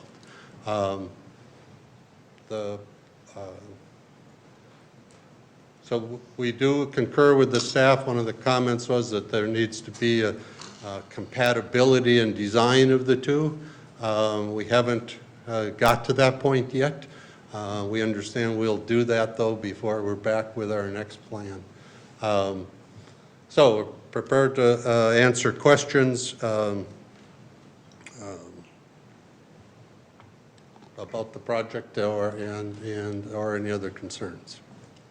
David, I wanted to ask you, you've heard that there might be some delay or months or to get it worked out with the comprehensive plan, 2030 to 2040 in November, December. Is that a deal killer for the developer? That there might be some, you won't be able to break ground right away, that there's things to do? Is that, you're okay with that as a developer? Well, as I said, for the 26-unit project, until there's some resolution of kind of the neighborhood, that'll be a difficult one to do. For the project that the foundation is doing, West Creek Apartments, by the way, that's what we're calling it. Our next step is to finalize an application through the state, through the Minnesota Housing Finance for financing for that.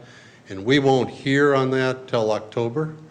And there's no way that you do a project that you start like this in October, at least in Minnesota. So the earliest that this could be under construction would be basically a year from now. So no, we don't have a trouble with that schedule. Okay. Just wanted to ask because there's trees and there's a purchase of an additional acre. There's a lot of moving parts, but time does not seem to be a problem. No. You brought up about the state funding. What if you don't get state funding? If we don't get it, then we'll probably apply again. The 16-unit building, the way it's structured, requires the state funding. So is that the difference between the 475 and, as you state in your thing, the 750 to 1,000 per month? Is that who pays that difference so that it makes it affordable for community assets? So the way that the financing works, at 475, let me take a step back. The market rate today for an efficiency apartment, and there are not very many of them, but the market rate is basically $900 to $1,000 a month. So if at our goal is from the foundation standpoint is to be able to construct the building with financing where we have zero debt.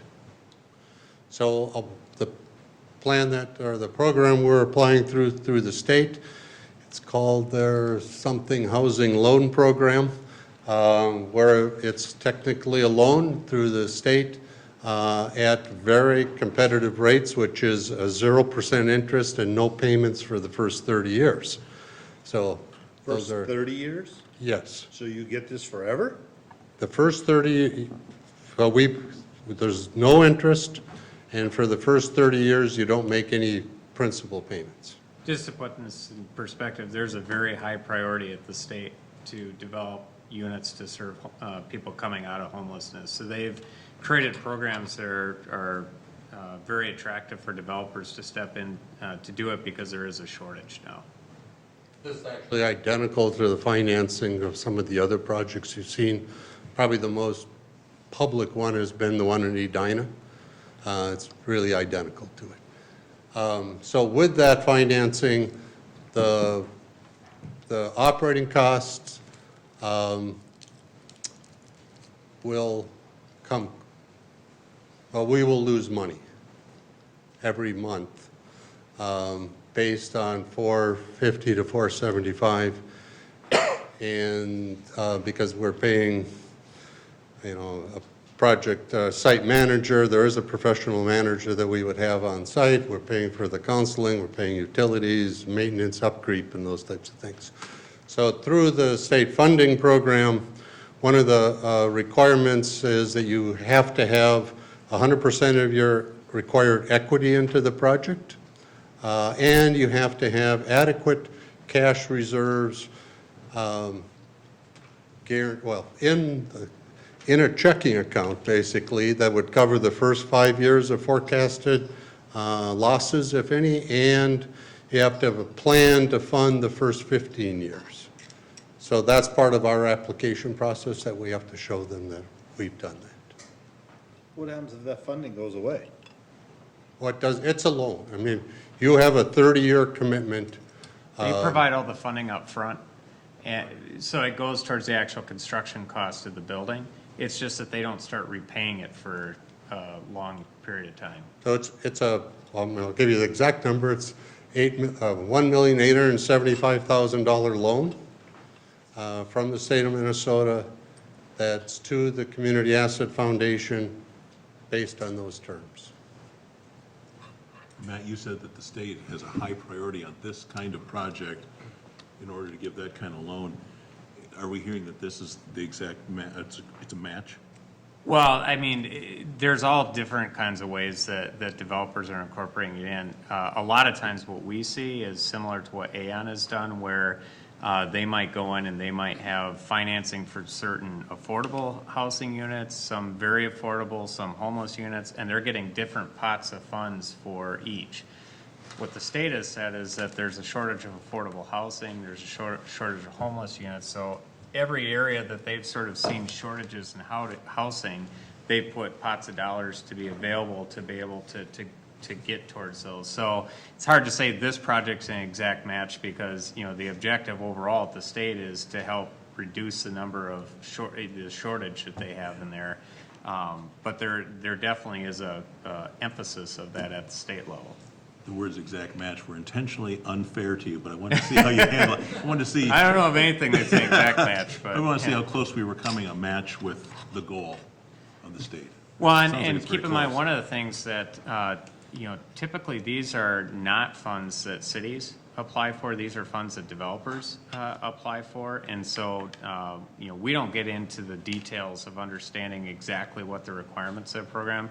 We can only speak from anecdotal perspective that we've seen these types of funds utilized in other projects. In fact, I'll point out one of the things that you guys actually approved in your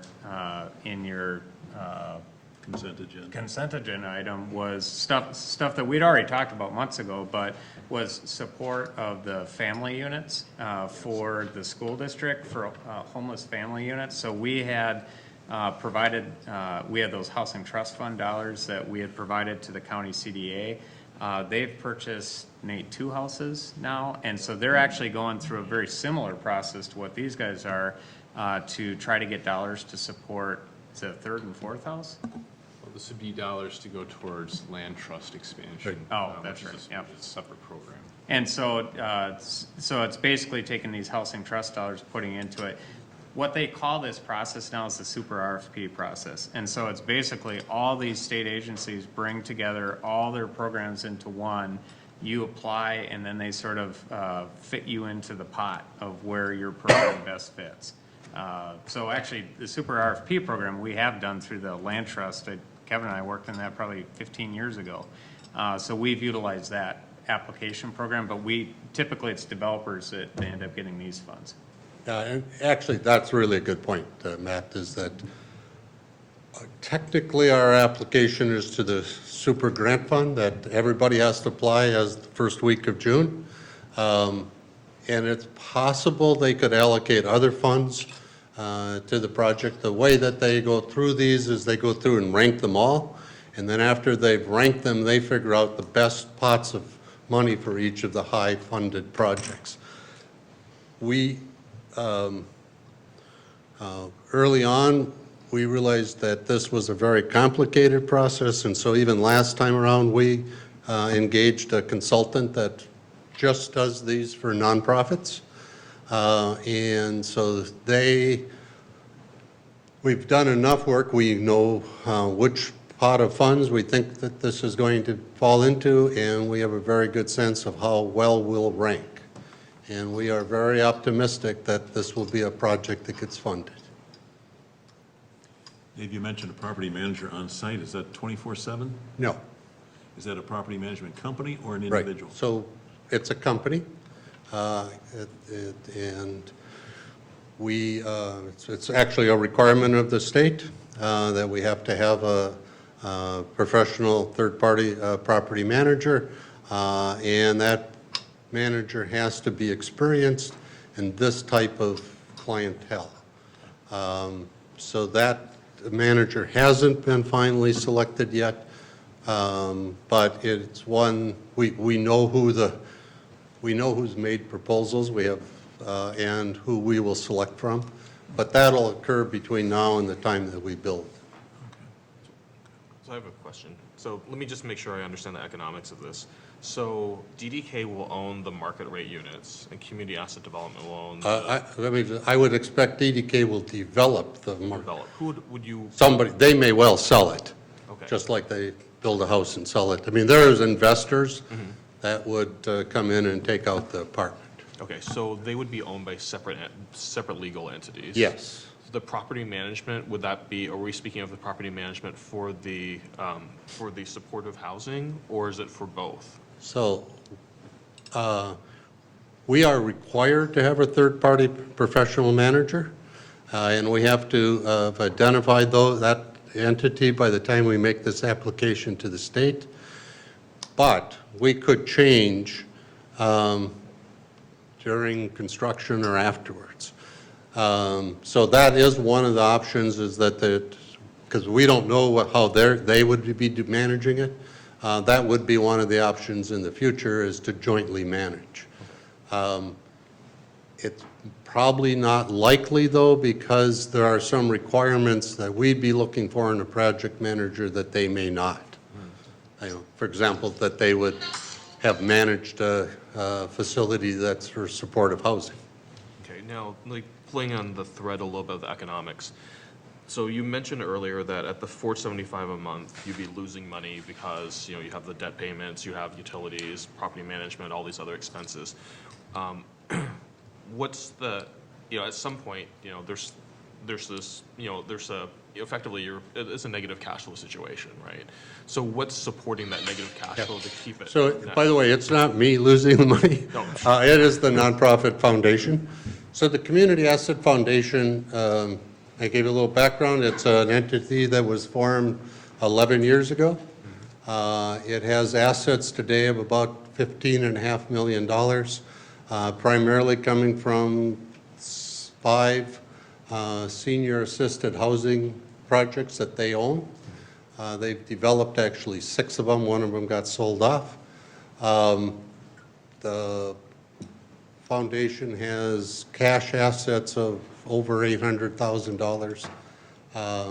And so over time, when the foundation got created, the long-term vision that it was is that not only would it operate these or develop in small towns, because that's its focus, is developing assets in small towns, but that it would develop some of it, like the senior housing, and then do build-to-do projects where they would not need to make profit. So that's part of its mission, is giving back long-term. So now, specifically to this project, I tell you that every supportive housing project that the state will see will have a 15-year operating forecast that will lose money. It's just part of how these work. And so every sponsor has to be able to show, and it's one of the requirements up front, we have to show that we have a funding source for that 5 and 15-year time period. Can I leverage on that question? Go ahead. That's one of the things that I think I've done a good job trying to understand the project. The part that I want to understand more about is the partner. So out of curiosity, you talk about 5 projects. I'm curious locations. I'm curious, like, the board members. I'm just kind of curious a little bit more about that foundation to kind of understand who the partner is and who's bringing it for. So that's kind of my curiosity. Perfect. So it's a 501c3 nonprofit, which means it has to meet the IRS regulations as a nonprofit. It has a board of 5 members. The current board members, Bruce Lundgren is the chairman of the board. Rick Ford's on the board. Gary Klatt, Chad Doctor, actually Luke Milkert is on that board. It owns the 5 that are currently owned, 5 sites that are of assisted living that it currently owns are in Mountain Lake, Howard Lake, Winthrop, Taylor's Falls, and New Hope. We were involved with, through the nonprofit, with Auburn Manor in developing the project, the senior project that they today own in Waconia. And we developed a medical clinic in Winthrop that's owned by Ridgeview. When I say we, I'm talking about the foundation. So the 5 assisted livings are all managed by Good Samaritan Society out of Sioux Falls. Chad Doctor, former city council member of Chaska. Rick Ford, former city council member, also former development fundraising director for School District 112, I believe, right? Some names I recognize from the board. Good names. So like a little bit more of a question on the funding piece. So from a maintenance perspective, and I think from a, obviously neighbors would be concerned about making sure the maintenance and upkeep are taken care of. So if we're operating at an operating loss, that means that we're dependent upon the foundation to provide funding for the upkeep of this to maintain standards. So where's the foundation's, is the foundation's revenues based on the senior living from other locations, or where's the net income? Good question. Okay, so we talk about operating first. One of the requirements at the state level, when we do our 15-year forecast, we're required to set aside or budget to set aside money for operating reserves. It's $7,500 a year. In addition to that, we have to assume any other maintenance responsibilities. Part of the goal of the foundation has been very clear. They want to build a project that people will go to and say, you mean this is a homeless, for people coming out of homeless? We want this to be a very nice building. And that helps us then in maintaining it so that it's basically a maintenance-free building, at least during those initial years. In our plan for funding, the foundation is, we have to have $320,000 of cash up front as part of the plan. We have $120,000 today that's been committed by local individuals and service clubs, churches. That basically what they've said is if this project's built, or if you break ground, we will commit $10,000 each. And they would be sponsors of a room. And our goal is to have all 16 units sponsored for $160,000.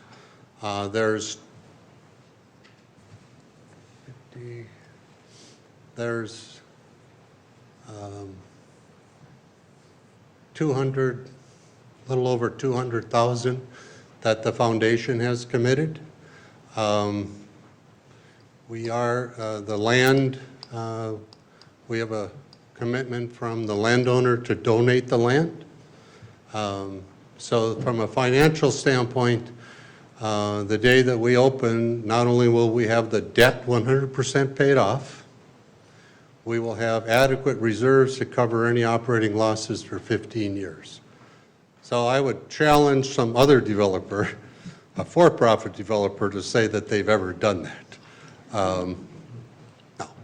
No for-profit developer could get a 20-year interest-free loan either. But that's the way that it's set up. I don't know if this is something you can address, or maybe it's a return to Corey time. Chaska's community values go back decades, and especially. Well, they're not that old, but. Well, maybe I'm thinking they should go decades into the future. Dignity, worth, responsibility. I'd like to hear more about not just the rooms and the furniture and low maintenance or no maintenance. What are we doing with these residents? Mike used the word neighbors.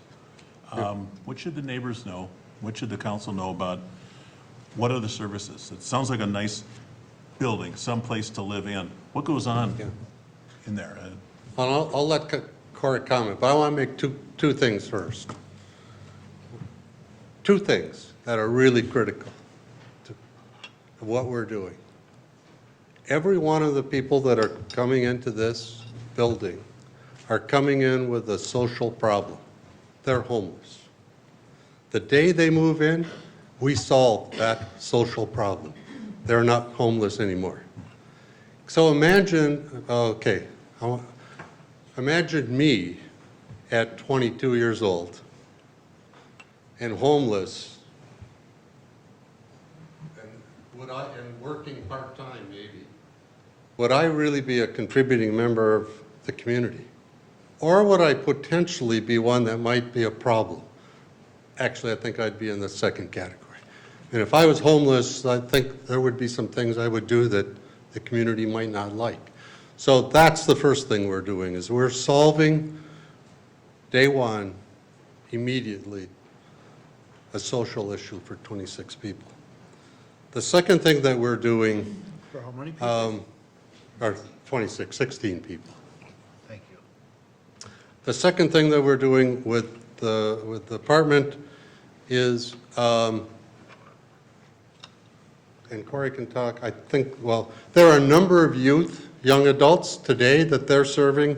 They found homes for. We actually have 3 young ladies that are living in the building that the foundation owns on 2nd Street that have come out of homelessness. But they're all in scattered sites. And so what you have trouble doing is providing the supportive services in that model. And so that's what we're going to be able to do when we can have one building. People that move in there are going to, one, be very glad to have a home, and are going to be very motivated not to lose that home. So if they fail to pay rent, I suppose that would be one. But if they fail to participate in the case management requirements, that would be a reason that they would no longer be able to live there. If they had other issues that violated our lease, which will be a little different than most leases, they will lose that ability to be there. So we think that that's the key to this, is it's a supportive housing, and it's adding 16 new units to meet that need rather than buying an old apartment building and saying that's the place where we're going to use to move people out of homelessness. But I'll let Corey talk about it. Why would that be different if you bought an apartment building? I'm not sure that I understand what I think you're saying. I'll speak to that. The difference would be you'd be taking 16 other lower income units and just transitioning, so then you'd have 16 other families or individuals that need affordable housing that now have lost that housing. I'm actually going to turn things over to the director of our programs, Amanda Flowers-Peterson, who will be supervising all of the case management, and she can speak better than I can about what that case management process would look like. Thank you. So, questions? Yeah, my question was, I just don't want to have this discussion center only on, it sounds nice structures. Yes. This city will make sure that it looks nice from the outside and will be very livable inside. But from a city council standpoint, as we address kind of the heart and soul of our community, Yes. and these are community values, respect, self-worth, learning, environmentalism, responsibility. With some of those in the back of my mind, I'm wondering what goes on inside the building, inside the lives of these 16 residents. Just wanted to hear a little bit more about that if we could. So one of the bigger keys to the success of supportive housing is the fact that you have someone engaging with you on a consistent basis. Being able to catch things before they get to the level of them being a concern or a burden to the neighbors surrounding the experience. And so right now we have plans of having a case manager that would be engaging quite repeatedly, minimally once a week with each of the people. Typically right now in our process, we, at least for the first 3 months, we engage weekly, connecting with them, creating an action plan of goals. And if they are seeming to excel those goals, we then will maybe go to no more or no less than seeing them twice a month. And so the reality is that we want individuals to feel like to have their dignity, to feel like they're living in an apartment. But the supportive housing piece is really honestly buildable per person. It's really looking at the individual as a whole person and engaging them and saying, what do you need? There's been issues brought up in some of the conversations we had about what different issues the people that we would be serving might be dealing with. And I just want to say that as a case manager, we are managing any services that the person specifically and individually needed. So without trying to label or put a spin on the people that are coming in for the sake of their dignity, I just want to articulate that I get releases of information from psychiatrists, doctors, I get it from their therapists, I get it from family members. We are creating a whole system, a whole person approach to come around that person and to ensure their success on the program. And also a question that has come up quite repeatedly when we're sharing about the programming is, when will they leave? Which is interesting to me, that's a concern. But the reality is we're seeing people exit our program once they feel they no longer need the level of support that I provide. I always joke, but it's quite serious. I am a very consistent person. That's what's made me a very successful program director.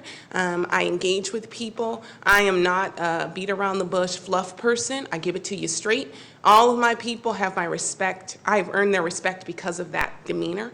And so they get tired, quite frankly, of me. And want to move out because I'm readily engaging, being consistent, asking them what they're wanting to do.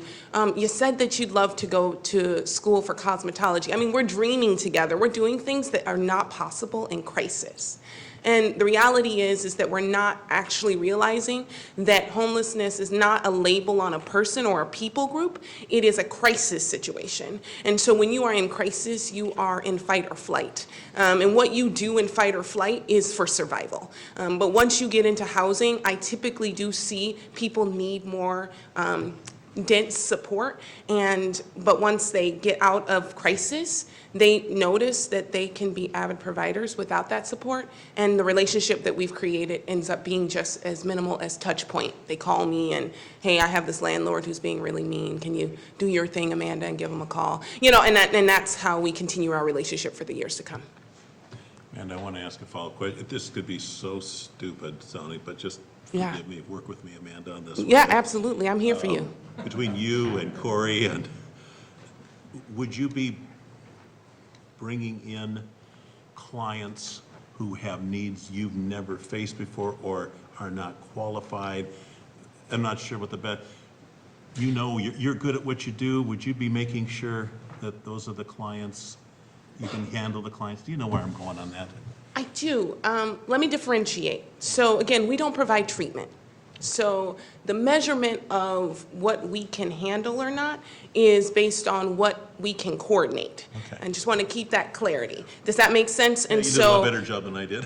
No problem. So we have numerous, I'm able to handle a lot of tasks. I'm very type A. So that shouldn't be a problem. And anybody that we're hiring to work with our people would need to show the same skill level. But whether or not they are getting the level of treatment they need is also included in our work. We advocate and hold people accountable. I have not been above calling the medical board on doctors and of different natures. That's what I'm doing. I'm here to support my people to ensure that they're getting the greatest level of care. But that would be my position.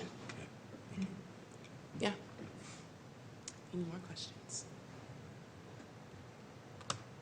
So the property manager, no, maybe this isn't your question, but the property manager won't live on site and is only going to be available when now? Amanda is the case manager? So she'll be meeting, I assume, in the evenings? So the property manager, just like I think every other apartment in the community, probably of under 50 units, does not live on site. So they are But I thought I read something in here that they were on site, that's why, No, and I haven't, I don't want to. no, they're not on pay site. attention. There is an office on site that person can use, or that company can use. They also, that office could get used by the launch ministry staff. So primarily, the counseling that will occur through launch ministries, that case management, I think will, and they can correct me if I'm wrong, the discussions we've had, she will correct me if I'm wrong, I guarantee you that. And she enjoys it. But will primarily be occurring at their, centered at Second Street. Now, some of that will occur on site depending on who the clients are. So- Close? No. So you assumed in the evening, and actually predominant amount of my meetings are in the morning. Again, it's based around the individual. If they have a job, whatever, we have to meet once a week, and we establish a schedule with them that best meets their needs for their success. But that is, again, separate from property management. I'm case managing. And then, in addition, we do not provide counseling. So I just want to make sure that we get that. Dylan, yeah, case management is not counseling. There are therapeutic services that I have garnered to have under our umbrella at our Second Street office that some of our clients engage with, but they don't have to. And that's not necessary for me to manage their services.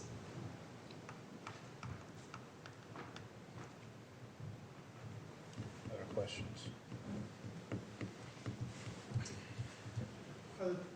Two buildings tied to the hip, meaning if one, does one go without the other? If funding falls through this year, falls through next year, are we still looking at a market rate apartment on that site? No, they're not tied at the hip. And I guess it's really no different than any other concept plan. So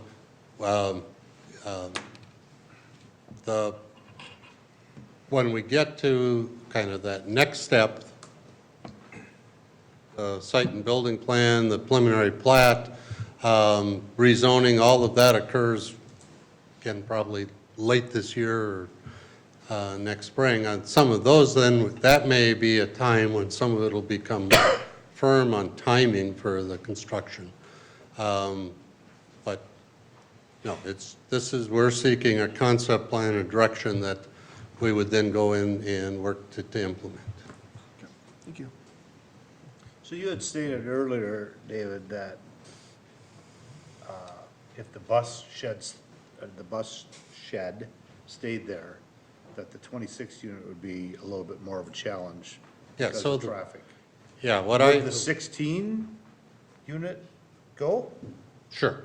We don't, I mean, aren't there things that have to be done jointly for ease and cost efficiency and? Sure.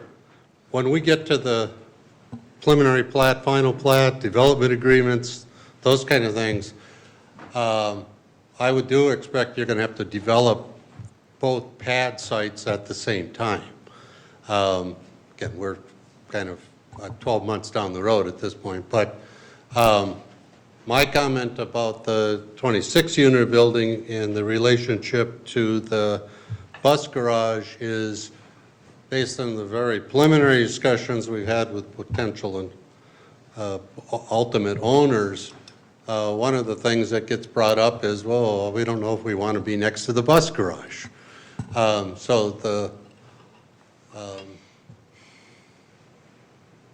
And what's going to happen over there? So that unknown, from a development standpoint, as you're an investor, unknowns are always the scary piece. And so they would want to know what's going to happen. Sit over here. Hey, I can appreciate that. But that's as it relates to the 26-unit building, my point was going to be the big unknown is what happens across the street.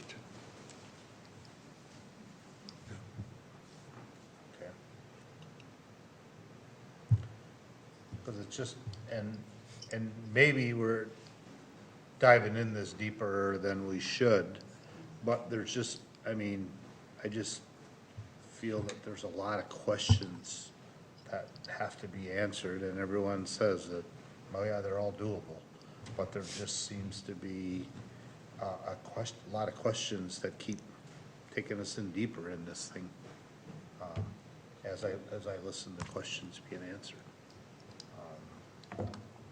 So. I think one key to point out on the planning process is all of the conditions that are put in there have to be met to be able to get the preliminary process. You know, as we've looked at them from a staff standpoint, I don't think any of them are undoable type of things. But, you know, purely from just a pure planning standpoint, that's a absolute requirement, is that those things have to be met to be able to move on to a preliminary process. And that's not unsimilar or dissimilar to a lot of concept plans that we go through that will identify, you know, the purpose of that concept plan is identify the issues that exist there, so that as we're going into the preliminary, we basically have a checklist to make sure that all these issues that we identified, that those are things that have been addressed. That was all I wanted to ask you, Matt. Is this such a different concept plan from all the other concept plans that we usually see, that it just, it's so far out there? Or does this look like, even though there's 22 conditions? Depends on what perspective you're looking at. From a planning standpoint, this is pretty typical. This isn't an atypical type of planning type of application we'd see. I think the difference here is that this is something that's new. It's something that's new in the community, and I think to me, what I hear is a lot of the questions are coming from, let's understand what, you know, something that we don't currently have in the community. So I think it depends on what perspective you look at it from. Yeah. But from a pure planning standpoint, I don't know, Kevin has to deal with it more than I do directly, but this is it's a pretty straightforward planning type of, there's a lot of issues. There's a lot of issues. Yeah, there's a lot of issues, but I think we feel confident that all of them have been identified. Right. So that we know what are the things that if you're gonna move forward, you know, the comp plan has to be approved, that we have to have the Corps of Engineers sign off and saying that we're dealing with the pipes right, that, I mean, I feel very confident that whatever type of planning issues or city issues that we have, that we've identified those, and that we know what are the things that have to be addressed as we go forward. It'll be the applicant's job at this point, really, to start going through that list and start checking them off. And they, as Matt mentioned, they need to check all of them off. That's right where we want them to be, too. Well, and again, that's it gives the them purpose clarity as they yeah. move forward. I mean, I think Dave hit the issue, you know, that developers, they don't want uncertainty, and this provides them that certainty to say, here's what you need to work on. Now go work on it and bring it back and solve it for us. Solve these issues.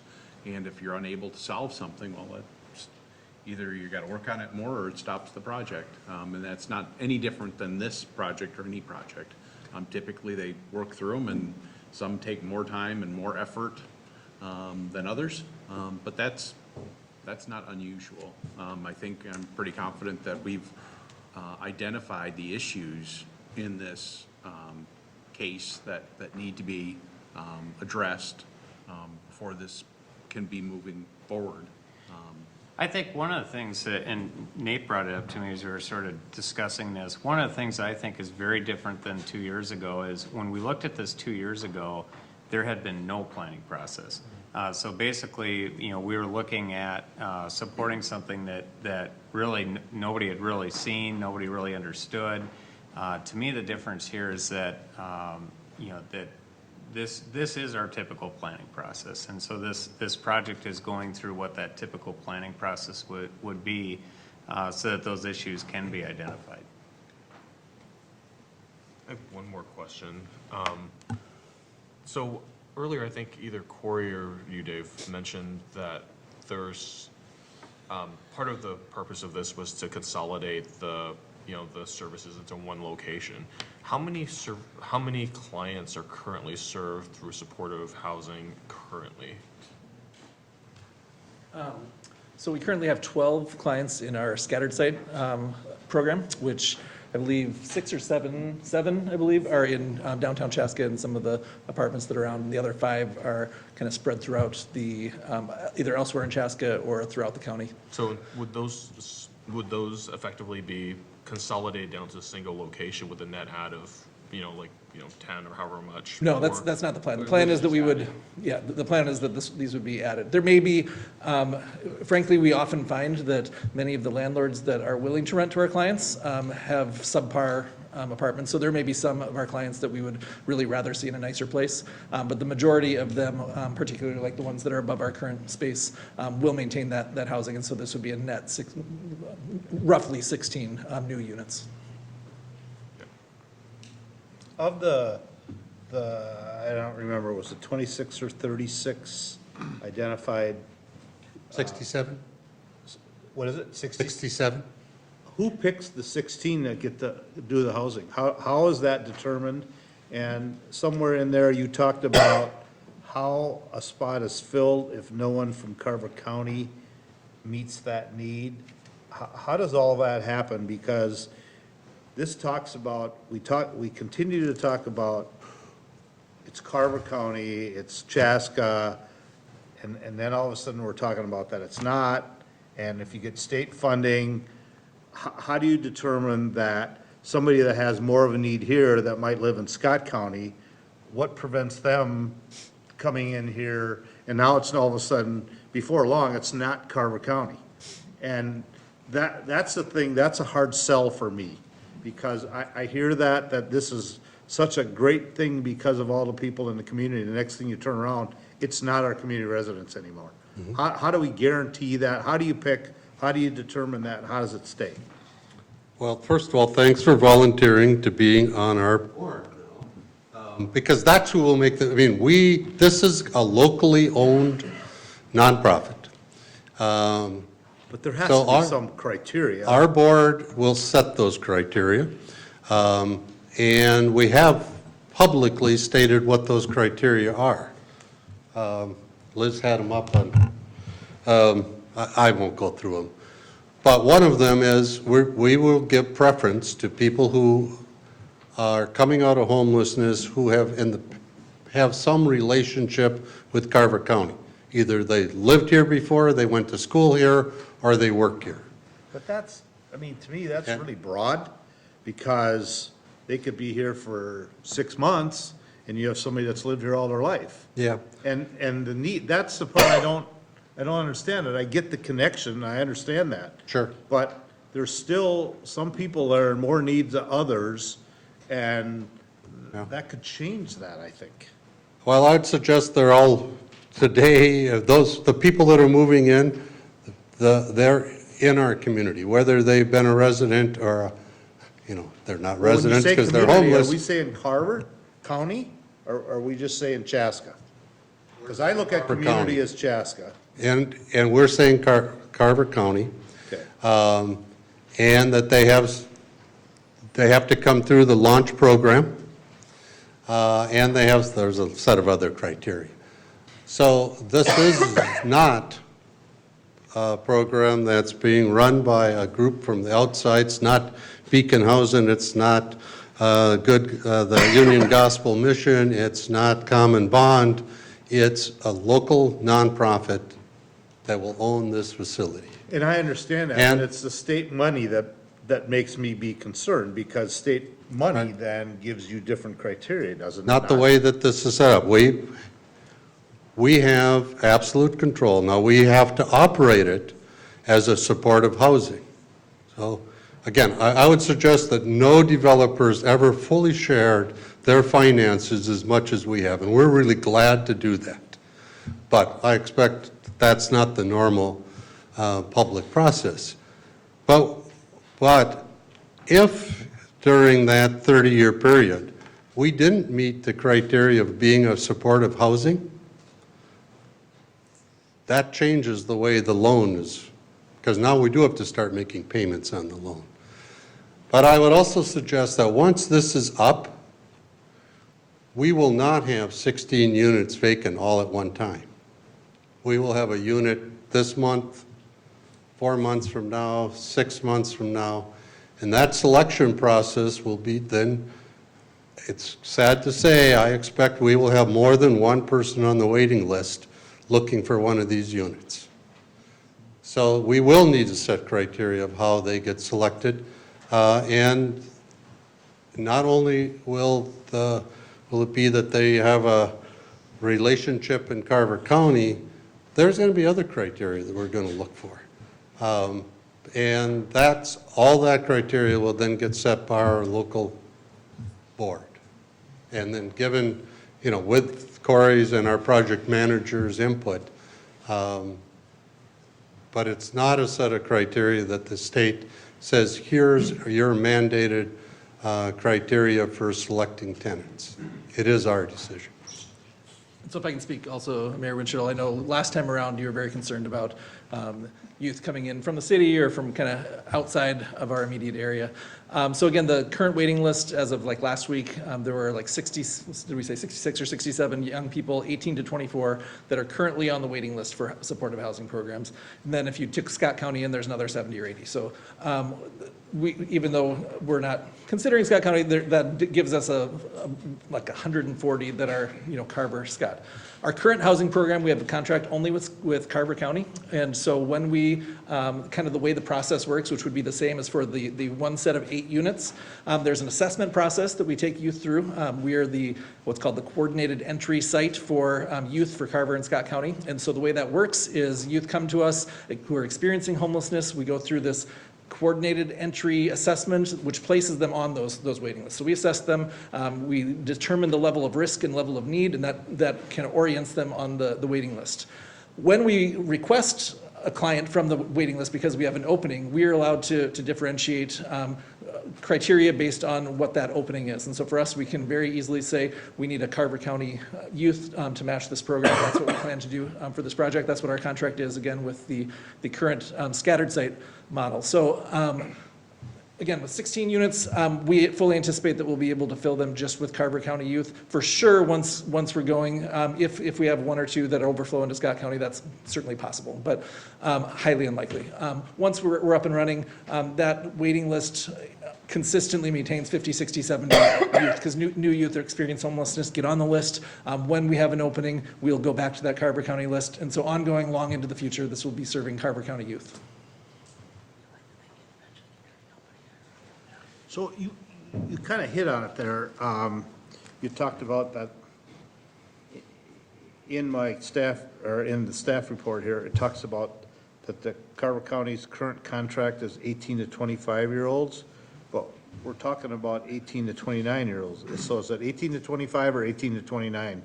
And then For our building, it's 29. Okay, so what's the 18 to 25 then? Yeah, those are the clients that he's working with through Carver County, what's called GRH.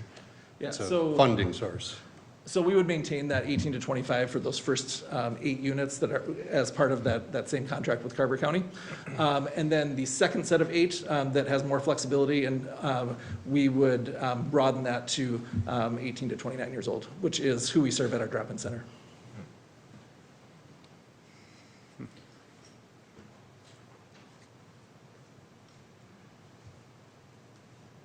So it talked about in there about that if there were no Carver County, it says that you have a way to fill it.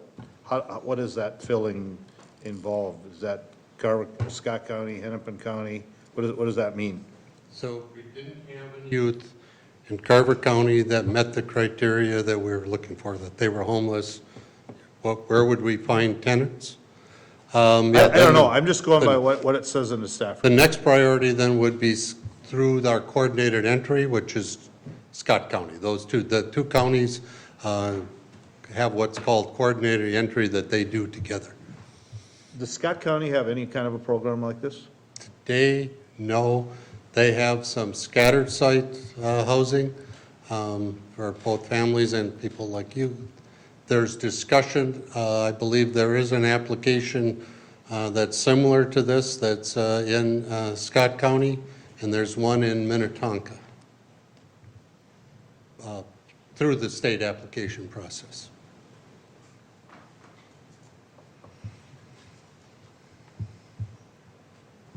David, I wanted to ask earlier, Mayor Winchell was alluded to the financing that comes from the state of Minnesota, and I took it that perhaps the inference there was if the state provides the money, the state will tell this facility what the marching orders are. But am I correct in assuming that if the state money is awarded, received, given, it comes after they have blessed this organization's who, what, why, when, where, and how, the mission, who we're gonna, they say, we like what you're trying to do, who you're trying to do this for, where you're located, and so they would bless our standards, and then the money comes because they've said, we've looked at everything, we endorse you. It's not, you get our money from the state, but there's still some changes to be made. But we have to tell them up front what we want. Yeah, So we have it's a very extensive application process. This is one of the criteria. We have to tell them what our selection criteria is going to be. We have to tell them who our case manager is going to be. We do have to tell them who our counselors are going to be, which is different than launch. So we have to go through a process with Carver County Social Services. So for example, for employment counseling, that will be Carver County employment. For if there's mental health needs, that we have to have a relationship with that, for that. There's a whole set of criteria for the supportive housing submittal that you have to show them. So we don't lose state money if we try to keep our autonomy for what we want to do. We get the only time we would lose state financing is if we stopped adhering to what our articles of incorporation, our 501c3 status. If we stopped being who we said we would be, then that's when the money could go and the loan is canceled. Is that right? It's not pernicious on the state. Loan becomes due. Yeah, okay. Right. So it's not. So we have a set of criteria that we have to agree to as a part of the loan. So this autonomous group, this group would have its autonomy guaranteed. The state wouldn't pull the rug out and say 18 years into this, now we, the state, will start changing things. We are being funded. The nonprofit will be the owner of the building. I made some assumptions there, that's maybe where you were going, but when you said that's how I started taking it. And so I want to thank you for your points that raised some questions tonight. And thanks, Dave, for handling that. Has there ever been a partnership where you shared a facility like this? Where you have the 26 and the 16 unit? Well, I mean, it's one lot, you're gonna have to lot split it, and that they're right next to each other, I mean, that's probably a little different. Okay, well, so it's not uncommon at all that you have uses that have cross-access easements. I get that, but I'm saying That these two piece, now, units. are you talking about the two types of apartments? Yep, One the being two different types, absolutely. I'm trying to think if I'm aware of any. I got to be honest, I'm not aware of any. I know, I can tell you the Edina just finished through a nonprofit building a supportive housing for homeless youth. That building was a bank, and they renovated it into 50 units? 41? It's adjacent to a condominium and to a market rate apartment. So, I mean, that's the only example that I can think of. Okay.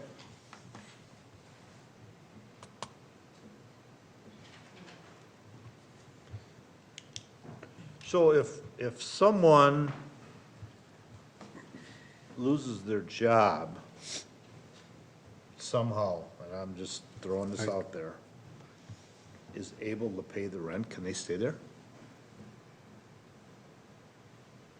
So, wait, I get the question. If they're there and they lose their According job, to this, but they still pay the rent? but they can somehow, maybe their parents don't want them here, but are willing to give them money because they have a place to stay. No. But they don't have a current job. Right.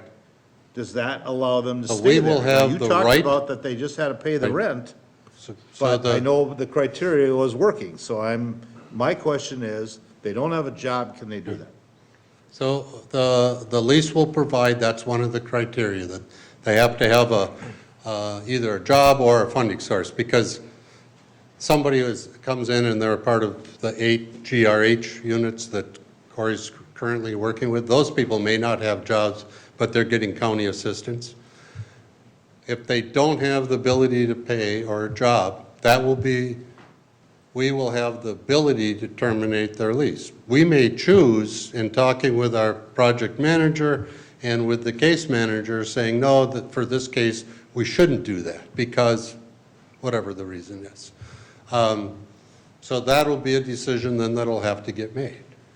So yes, we could have people that would come in there working, having a job, and after 6 months, they lose their job, they figure out some other way to pay rent, and they could stay there for some time period based on a decision we'd make. I would suggest that's not a lot different, though, than any apartment building.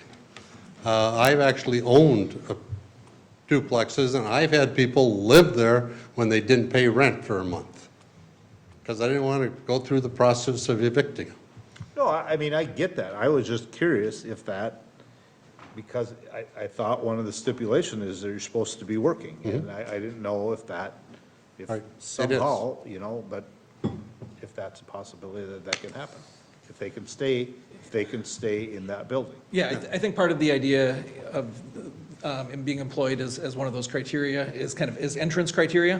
What is it gonna, as we look at those second 8, the ones that don't come with the supportive program, what they need to be able to demonstrate that they can pay the rent, just like with any other apartment or rental. Now, once somebody is housed, then they are renting an apartment just like anybody else. And so if they lose their job, likely Amanda will hear about it, but not always. And if they're able to maintain continuing to pay the rent, good for them. If they've found, whether it's parents or somebody else that can help support them, most likely, because Amanda's got a really strong relationship with them, she'll hear about it. And part of our programming is to help them increase their employment, increase their education, increase their skill sets so that they can be successful long-term.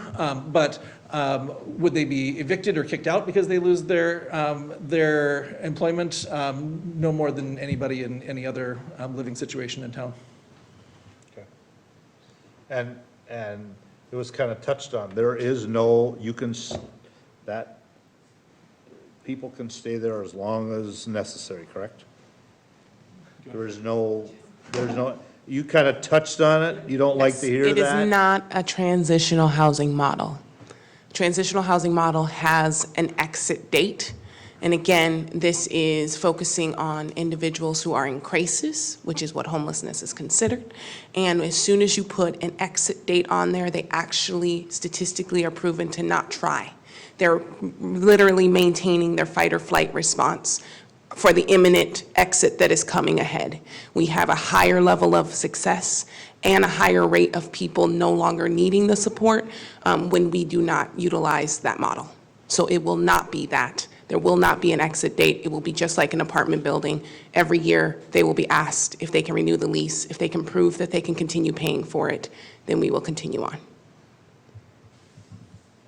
So the studies show that without this exit date, you're removing a deterrence or a detour from getting on your road to improvement, getting where you want to be. You don't have that artificial. Yes, statistical data proves that without using the transitional model, the housing first model, once you get someone out of crisis, people start operating outside of crisis, and they actually start going on like everyone else that's not in crisis, which is to focus on. Correct. They have a desire, they dream again, all of the things that your body cannot actually do when it's in crisis. That's good. Thank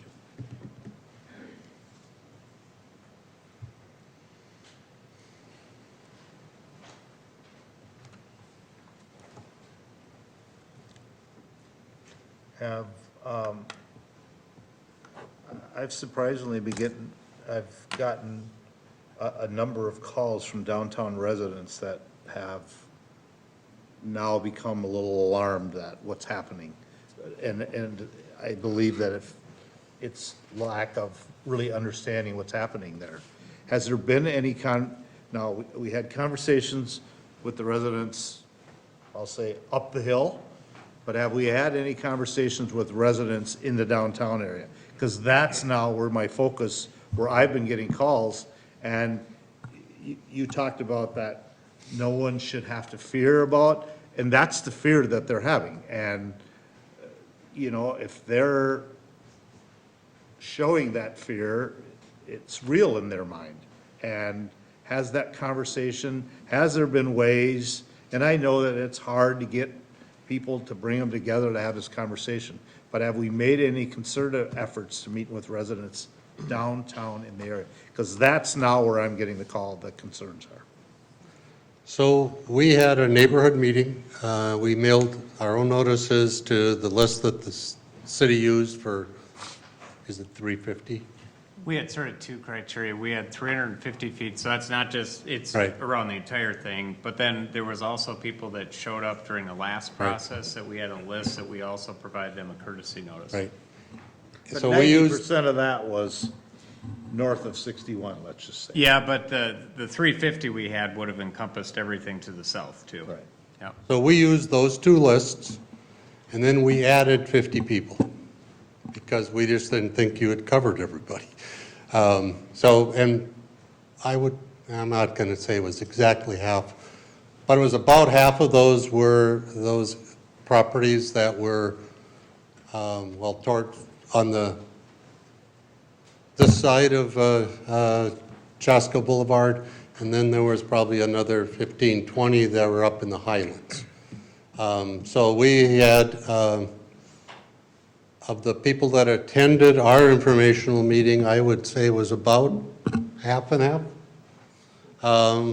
from whether they were this side of Chaska Boulevard or up on the bluffs.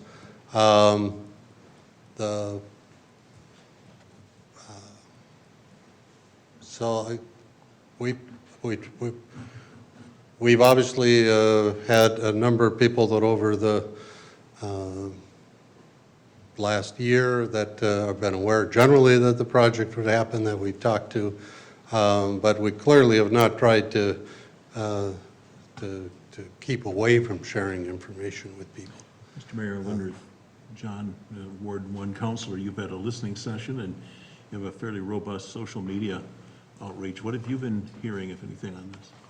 You know, I attended the event at Crown of Glory, and you know, I know my direct neighborhood pretty well, and I don't know a lot of the other areas. I do live up in the Founder Ridge area, up north of that area. I would say that's probably a safe assessment. It was 50-50, because like I said, I might have been the only one from my direct neighborhood, but you know, I've been reached out a few times, both positive and negative, you know, concerning the questions. You know, I think, Mark, you're right. I think what drives concern and question is fear, and really the fear of lacking information. That is the human instinct, is when we don't know something, we rely on schema, which means we just make it up. We follow a certain plan, like, well, this means this, because that's how we operate as humans. I was going to comment in our questioning piece when we get to the residents. The one thing that I will say as an observation is that the last time lack of information ruled, it basically killed it. That's my opinion. The lack of information in 2017 killed the program. You know, this year I've seen more information shared. You know, I think having the informational sessions and you know, from what I've heard and seen, some of that fear is getting answers questioned. And I think that now, again, fear might turn into I oppose or I support, but you kind of get rid of that question piece. So that's how I'd kind of answer that. I mean, I'm not going to say I've had numerous calls or emails, but I've fielded a few and talked to those residents. And but like I said, I will commend that. I think the communication has improved. Now, I think the other thing going with it is, I think to be 100% honest, the biggest concern like that, my neighborhood last time around was the drop-in idea, the drop-in center, and not understanding what that means and everything like that, and now that's not even a part of the project, right? So, instead of just talking, I will end there. That's kind of my comments. Like I said, I've heard, but I think, like I said, I think people are getting the information, and I can encourage people to continue to get that information, because that's the only way you really turn that fear into an opinion. And now that opinion might be, like I said, for or against, okay, but you have the facts to make that decision. That's all. I wanted to follow up, this maybe for Kevin or Liz. On our current planning commission, how many members, if any, are from Ward 1 and would be in this neighborhood and would know this? I know one for sure, because he's my neighbor across the road. At least two. Yeah, at least two, maybe three. I think one unique thing we have that we don't always have with the projects, like in general, is that for me, if I lived over there, I'd be concerned about what kind of neighbor is this project going to be. And something unique we do have is Launch is already a neighbor, and I had a chance to talk to some other neighbors on 2nd Street and say, they've been here a few months, what kind of neighbor have they been? And for, besides, they're sitting on the bench or whatever, besides the nitpicky stuff, they've been a good neighbor. And I think that's the one positive thing here that we definitely have, is we know what kind of neighbor, at least the 16 units will be, and that's been a positive experience for downtown Chaska. So I think that is a great thing too. And when those members, those 2 or 3 on the planning commission, they've got to know their neighbors too, and they have to have their permission or they've got their perceptions.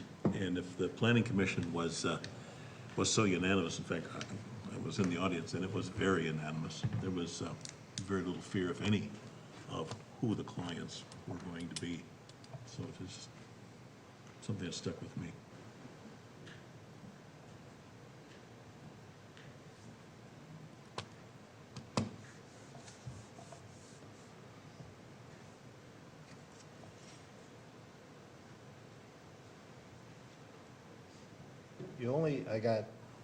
I'm gonna throw one more at you.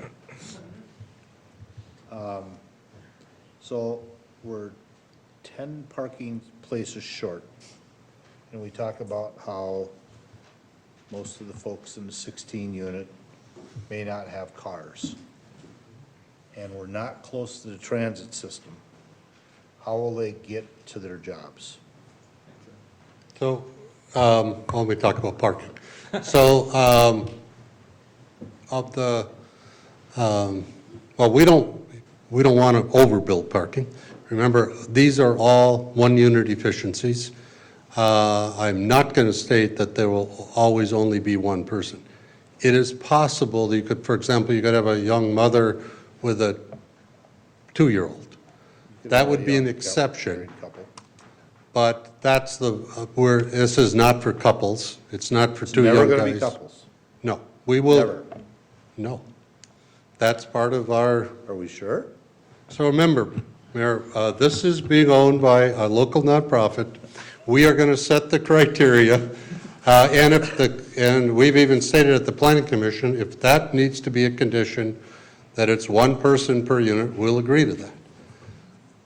But the type of clients, the type of residents we're going to have, we will not see but half of them having cars.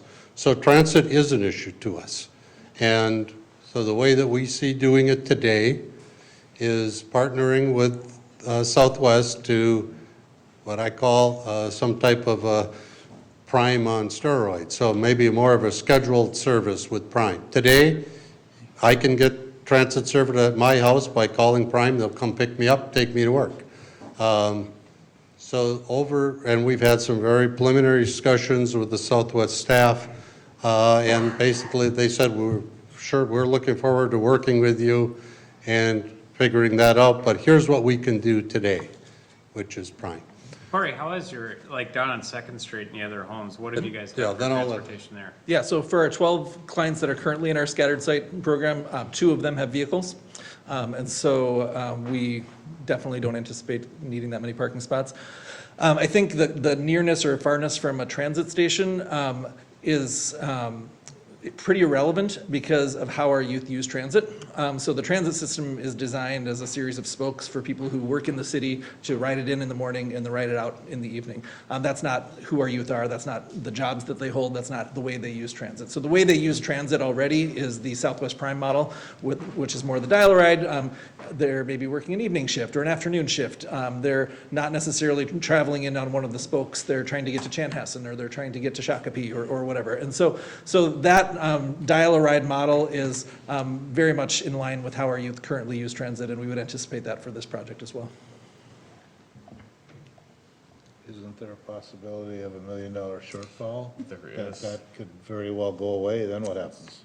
And Prime Service would be one of the first to speak that back. That's part of my concern, is because I've heard that, because I'm pretty involved with transit, and knowing that right now today, they're facing a possibility of $1 million shortfall. And Mike sits on their board, and the first thing that might go would be Prime. And it's a question that I'm putting out there because I know it. And I don't know who has the answers.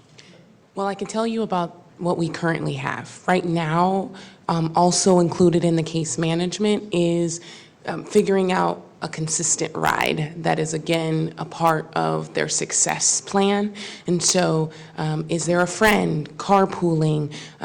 Sometimes in my visits with my clients, I am picking them up. We're doing our visit, we're doing our check-in, and I'm dropping them off at work, and they're getting back. Again, remember also that these are 18 to 29-year-olds. They, all of our clients currently have the ability to walk, and walk often. Really honestly, the only time that they're really asking for anything outside of that independence is if they have a job that is outside of walking distance or weather. So, just to give you a snapshot. Okay, thanks.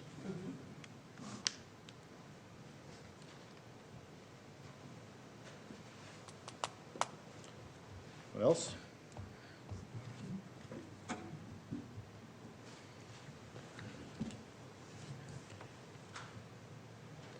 So that leaves us at a point, I guess, where we proceed forward with voting approval.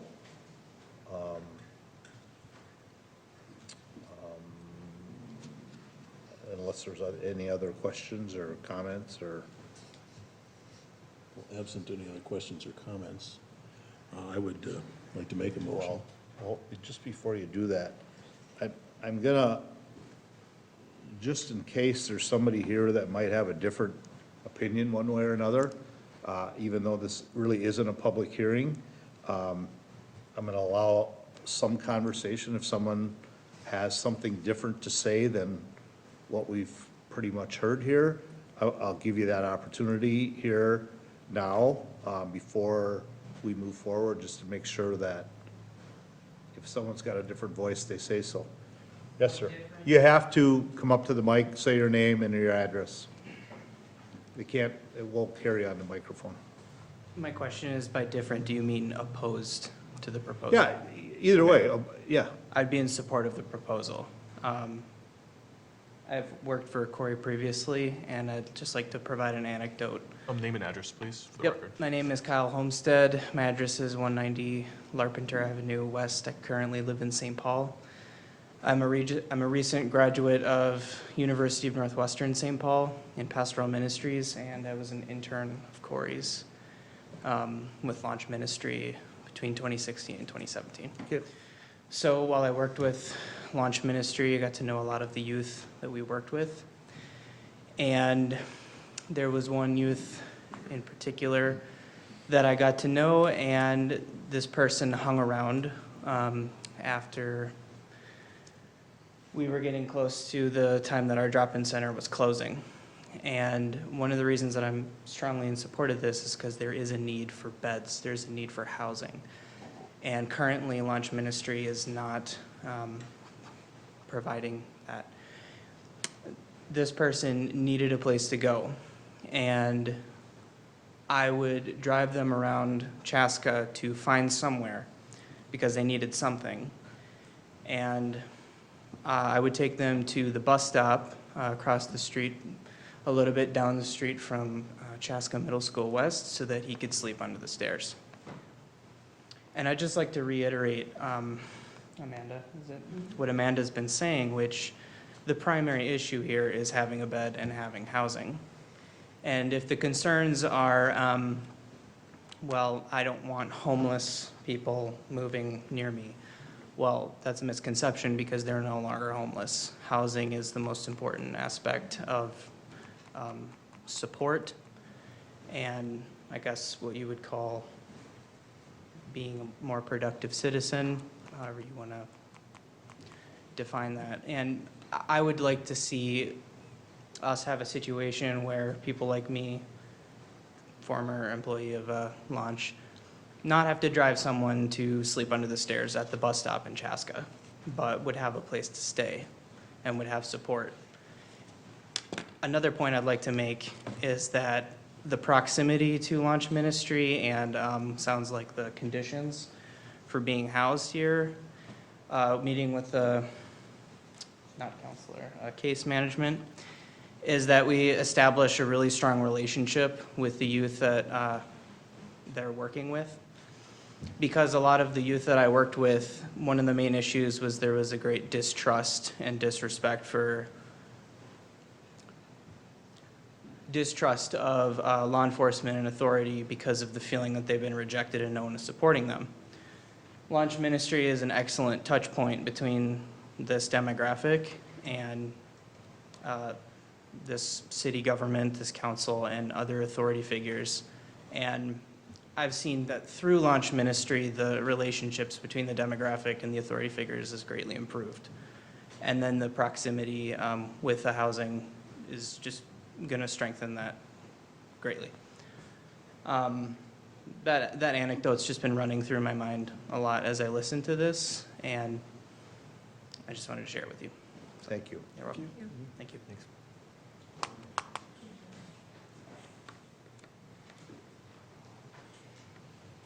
Hi. Hi. My name is Lily Homestead. I also live at 190 Larpenteur in St. Paul. I grew up in Chaska, just by Bavaria Road by the new Southwest School. I work as a housing counselor in St. Paul for Hennepin, Dakota, and Ramsey counties. And I would just like to advocate that a suburb area has housing services, because when there's not housing services in suburban rural areas, you know, those people are migrating to the cities to find those services where there's a lot more resources to offer. And as we know, the cities are kind of becoming overcrowded. There's not enough resources to go around. There's not enough housing to go around.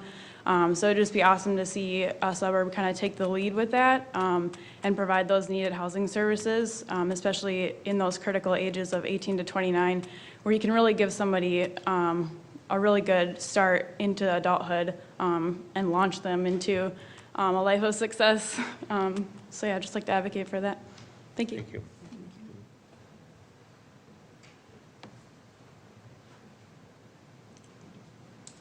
Hello, good evening, Mayor, Council, staff. My name is Eric Gentry. I'm the Director of Housing and Emergency Services at the CAP Agency. As you may be aware, our jurisdiction covers Carver, Scott, and Dakota counties. I have the honor of having to work with Corey over the last 10 years in the affordable housing and homelessness realm. I have great faith that if this is to move forward in Chaska, this would be a great landing spot for many of those that don't have a roof over their heads, many of those that are sleeping in cars, many of those that are sleeping under bridges, as someone earlier had stated. Over the years, we've worked with Launch in tangent. CAP also has a homeless youth program, so many times we are calling each other, trying to figure out how do we set up the proper wraparound services for certain clients. Sometimes it is transportation, sometimes it is medical care, sometimes it is just getting a part-time or full-time job in order for them to afford their rent and their other expenses that they may have. So I am certainly in support of this project. I will also say that as part of what I do in my job, I do an annual point in time count for a group called the Continuum of Care. And in Carver and Scott County in particular, on the last week of January, we do a count, and we do find homeless youth. And of those folks that we count in Scott and Carver, Corey, do you remember the number that you had in January? Was it 15? Yeah, 14, 15. Maybe 14 or 15 youth that were experiencing homeless in this area in the middle of January. So I just ask you that you think about how cold it gets here in Minnesota, and especially those youth, it could be our nephews, our sons, our daughters. Just please consider this proposal. Thank you.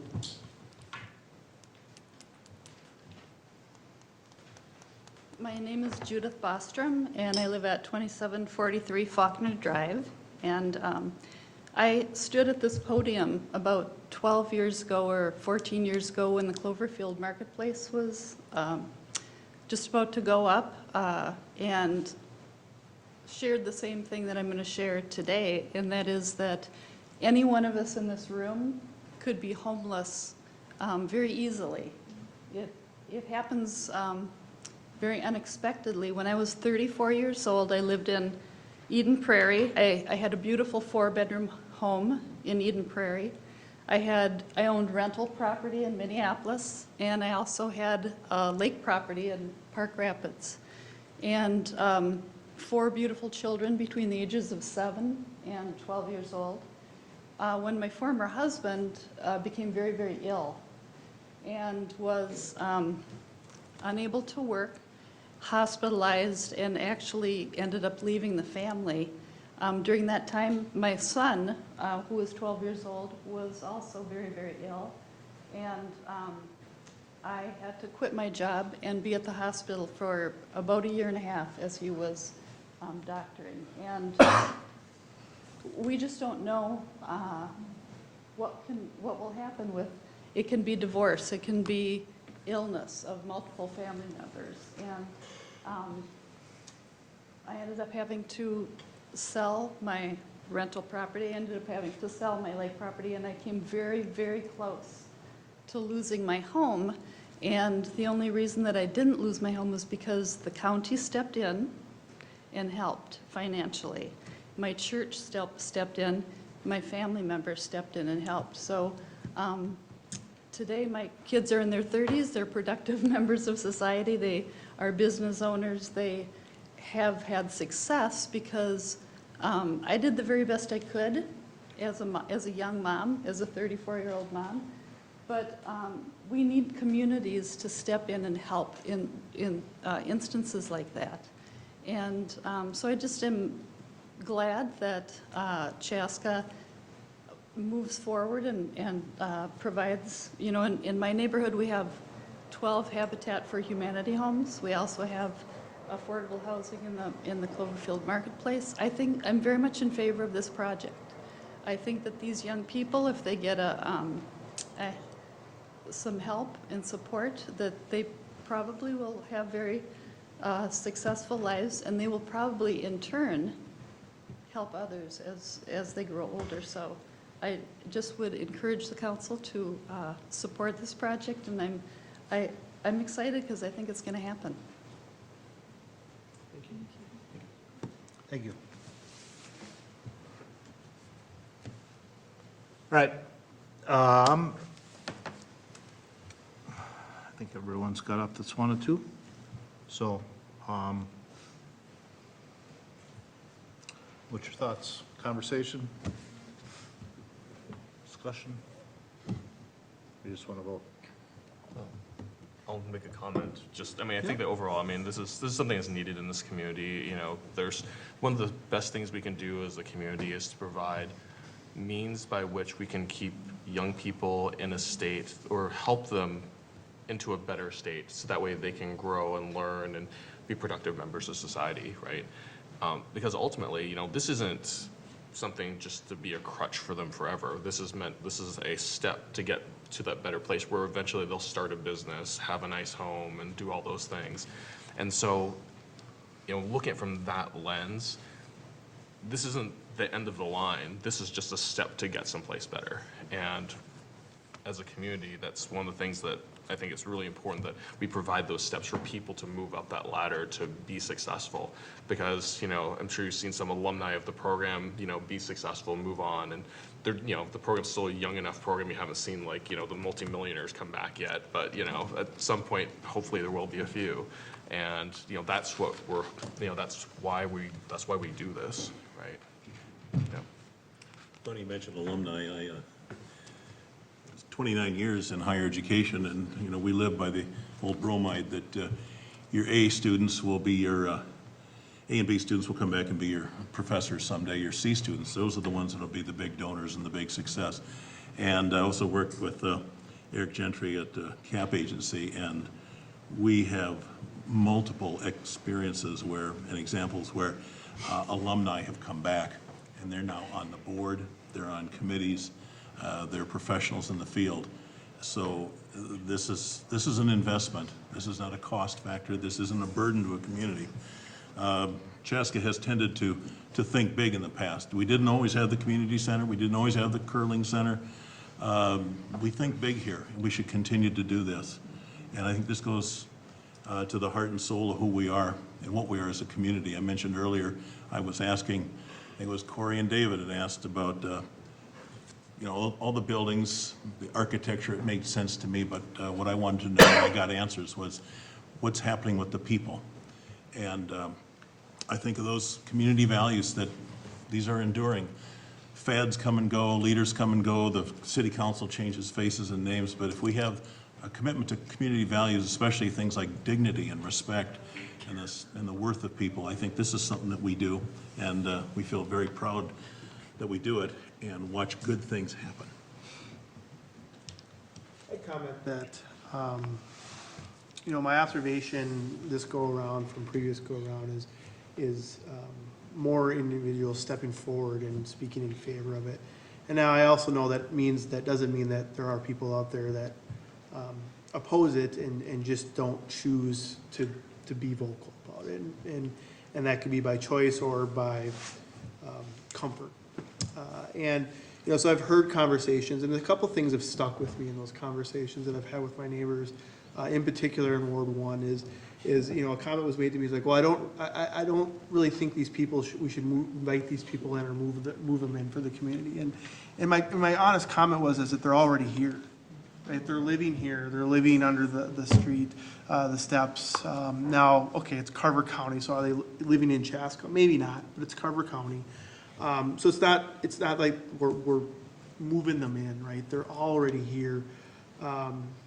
You know, and then the big conversation that I hear, and I get it, and there's no data piece, there's no study I can point you to that will prove or disprove the side of it is property value. What does this mean for my house that's downtown? And, you know, I do what I always do as a young millennial, is I use Google and search out research, and there are numerous studies out there that show there is not a direct collection of negative property values with this type of housing. You know, actually, I think it was Corey, maybe it was Dave, said at I think it was Dave actually, at the community session or the informational session, is really the biggest factor on property values is poor management. You know, so I was appreciative of the planning commission to putting the added line in there about by the preliminary, having a property management in place. Because I think, like anything, a market rate apartment or a non-market rate apartment, if it's not managed properly, will impact values. But that's key. The other side of it is houses go up next to people, and you don't get to pick those neighbors and how they mow their lawn or paint their house and that type of thing too. So I hear those two things. But, you know, I appreciate the communication. The plan has changed. I will say, my honest answer is it's nowhere near what the plan was 2 years ago. They've taken some of the commentary, some of this council to heart, and come back with a plan. You know, in saying that, and as they know, and any concept plan, there's a lot of work still that needs to be done. You know, but I think those are the things that I've kind of heard is that kind of fear, and continue to urge people to get the information, to understand, to ask the question, to engage with Corey on social media, which again, I will commend you for doing that because that is not an easy realm and atmosphere to win a conversation or to have a productive conversation, but to get the information and then make that opinion. And that opinion might be different than individuals up here or individual in the crowd, but that's always my biggest stress is take the fear out of it, look at it on the facts and get that information, and then you'll have an opinion and that will fall one way or the other. So that's my only comments. Okay. You good? I'm good. I'm just gonna, like I said, the first thing we have to realize, this is a concept plan, and like I said, we maybe dove in a little deeper than we needed to dive into this, but I've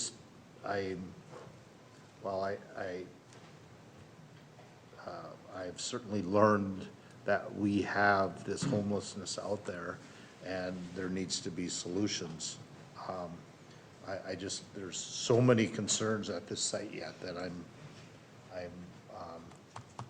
that we, hopefully in the next phase, a lot of these, that'll make my comfort level better. But, again, I gotta look at this, that this is purely a concept level, at this point. And you gotta hold us responsible to come back with the answers. Well, we need to have some of those things Yeah. answered, though. I mean, it's pure and simple, because, if we're not gonna get the answers, then, it's tough to support it, and that's a tough thing, so, that's just my, all right. Mr. Mayor, I'd like to, in light of this as a concept plan with 22 conditions that must be met, I move the adoption number 2019-57, approving the concept plan for Hickory Street Apartments at 401 Hickory Street, PC number 2019-10. Second. So I have a motion by Bostrom, second by Hatfield to, again, adopt resolution 2019-57, approving concept plan for Hickory Street Apartments. Well, okay, so this is for both. When it says apartments, this is for both, right? Correct. Okay, because it just says apartments, so, all right. Okay, so I have a motion and a second, discussion. Hearing none, all in favor signify by saying aye. Aye. Opposed? Motion carries. Moves us on to 8B, Can we take a consider break? approval letter of support. Yeah, let's take a short break. Computer, so I need to get it up anyway. What? I lost my computer during that, so I gotta pull it. That's why that noise went on, because I was trying to get it up on my phone. Is that why it kept coming on? I'm like, I thought you were trying to. It was Phil Collins. You're right. Record the conversation. No, I mean, technically, we're in the community development department. Yeah, planning's within that, as well as a couple other.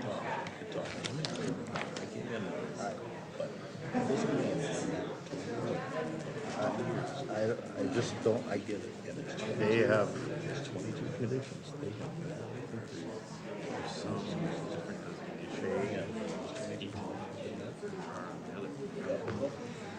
Because I met with them too, and they never told me about this apartment building going with it. I didn't vote, even though no one will know that, but I didn't vote. I should have just said I've been abstaining. need to correct the record. That's my fault. I should have just abstained. Is there still some kind of a procedure you can take? I don't know that it matters. Well, maybe you want to make it part of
What's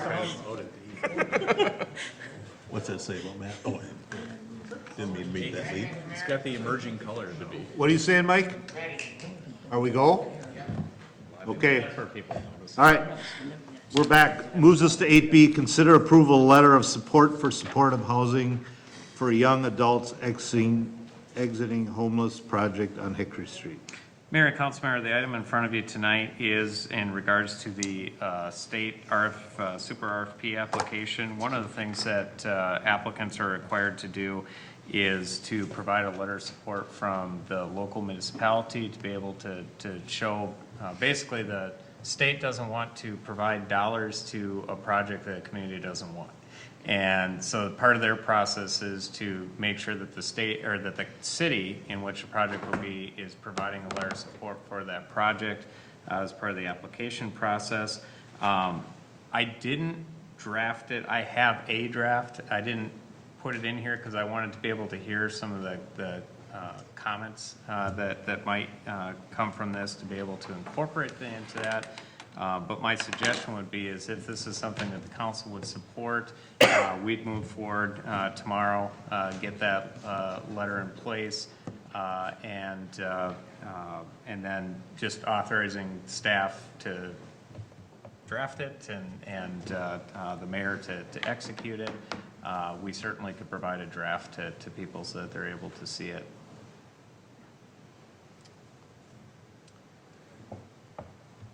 What does this letter entail, I guess? I mean, is it, It can we obviously entail- just a. It can entail whatever you want it to. The big thing is, you know, it can be as in-depth or as not as in-depth as you want it to be. Basically, what the state wants to see is that the community in which a project, if the project, they don't want to provide dollars to a project that the community says, absolutely no way, we don't want this project in our community. Because they have lots of projects that apply for these funds, and they don't want to provide dollars to projects where communities aren't supportive of that. So it can be simple, it can be complex, you know, it can be speaking specifically about things, or it can be just a simple letter to say that we support this project in our community and support the application. So let me ask the question, how heavily is this letter weighed in the application process? Very heavily. Very heavily. So, Yeah, because the state will not provide dollars to a project if a community isn't saying they're in support of it. Yep. Okay, so it's one of those things that if we as a council determined that we were strongly in support of it, we'd probably encourage you to write something more, you know, deeper, with a more complex and something more representative of that deeper understanding and deeper consensus. Mm-hmm. If it's something where we were marginal, it's like, yeah, we're in support. Good job, right? Yeah, I mean, I think we have to sort of put this whole process in perspective. I mean, a project can get awarded funds and, you know, have a project come back through the planning process and it absolutely isn't able to meet your criteria. Just because it doesn't meet the criteria, you know, and they, you know, just because they receive state funding doesn't obligate the council to do anything. What this does is to say, in this process, are you supportive of this application? Are you supportive of the project based on what you know, to be able to support that application going forward? So that's critical there, because Mike raises such a good point, and I like your answer. Based on what we know, there are still 22 conditions that have to be met over the next months.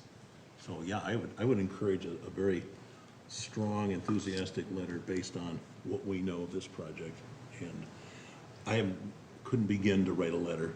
I trust that you can, and it incorporates the 22 conditions. But I would say we should be as enthusiastic as a council with this letter as I well. I would suggest that we don't put the conditions in there. I'm not saying that, but with our knowledge of the conditions, that there's still a lot to do. To me, what I would suggest is, if we're moving forward with this, I think what I'd sort of hear you saying is that I would focus the letter more on there's a need in the community, and that that the council is aware of this need and is supportive of being able to address this need. This is a project that's come forward, that's gone through the concept planning phase. We supported that with a vote at this meeting, and you know, while there's additional work to occur, with what we can see with this project at this point, that we support it moving forward through the process. So would it be fair to, like request that you draft something, then, run it by us? I mean, it's Yeah, that's from fine. that perspective. Yeah, because that's fine. I think at this point it'd be difficult because I gotta say exactly what to put in it, but, I mean, you've obviously heard, our discourse here, Yep. From the community, and you'll have a sense of kind of where we stand. Yep. No, that's fair. I mean, I think in that case, what I do is authorize us to, staff to draft it. We'll get it out to you, make sure everybody's okay with it, and that if everybody is, then they're authorizing the mayor to Well, why don't sign. we just approve it at the June meeting? It has to be done before June 1st. Why do we put ourselves in this situation where we just gotta hammer on it and we don't have no time? It just frustrates me. And this happened in the last proposal. It was at the last minute, we had to get this letter in or it can't go. And where's all this months ahead instead of waiting to the last minute? Now here we are, and we gotta, enough. I don't know. Just, I think I would add that, I mean, to me, this is not a blank check of approval. It's not like, hey, regardless of what happens, their applicant's coming back and saying, you said you did this. That provides me the comfort personally to say, based on the conversation, I think city staff can draft a fine letter. Like I said, it's not a blank check saying, without a doubt, we approve if this. someone wants to request to look at it, we gotta have, I think it's a fair thing to look at. But we're under the gun. We gotta do it quick. We can't, anything else would wait, you could do it at the next meeting. But we're not doing that. So, I don't know. That's just my, this project's been out there for 6 months already. And we're down to the last 2 weeks again. I have a letter. I don't know.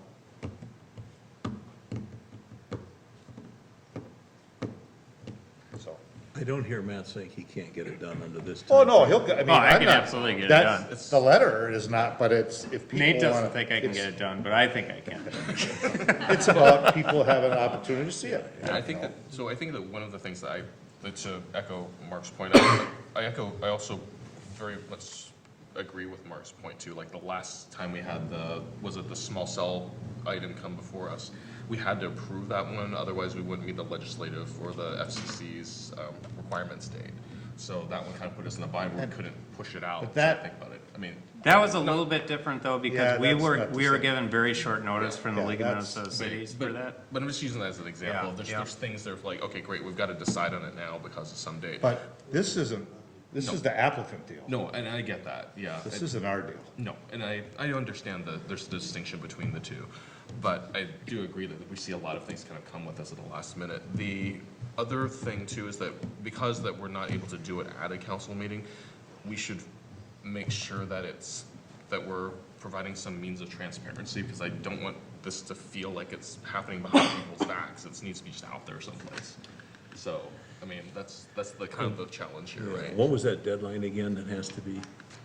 31st, I'm looking at it here. 31st is the deadline for it?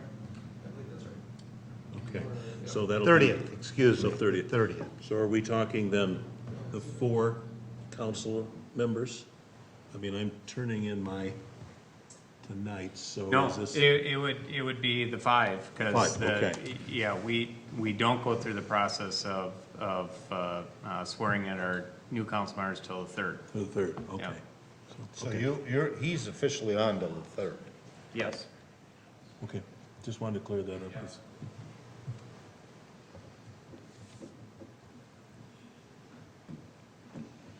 So it sounds like the consensus is Matt needs to draft something, right? But how we'd review it, we Well, he's review it, just gonna provide have to, feedback, yeah. he's just gonna have to send it out. Yep. We'll have to look at it and. I mean, what I stated, does that seem dissimilar to what people would think is an appropriate letter? I think it's reasonable. I will draft it just like that. Just like that. Matt's gonna be watching this meeting tomorrow morning. What did they say? Recall what he said. You don't think I was listening, but I did So- listen to 3 hours of comments, so. So if someone chooses, they can make a motion. I move that Matt writes what he said earlier in a letter of support for this project. Okay.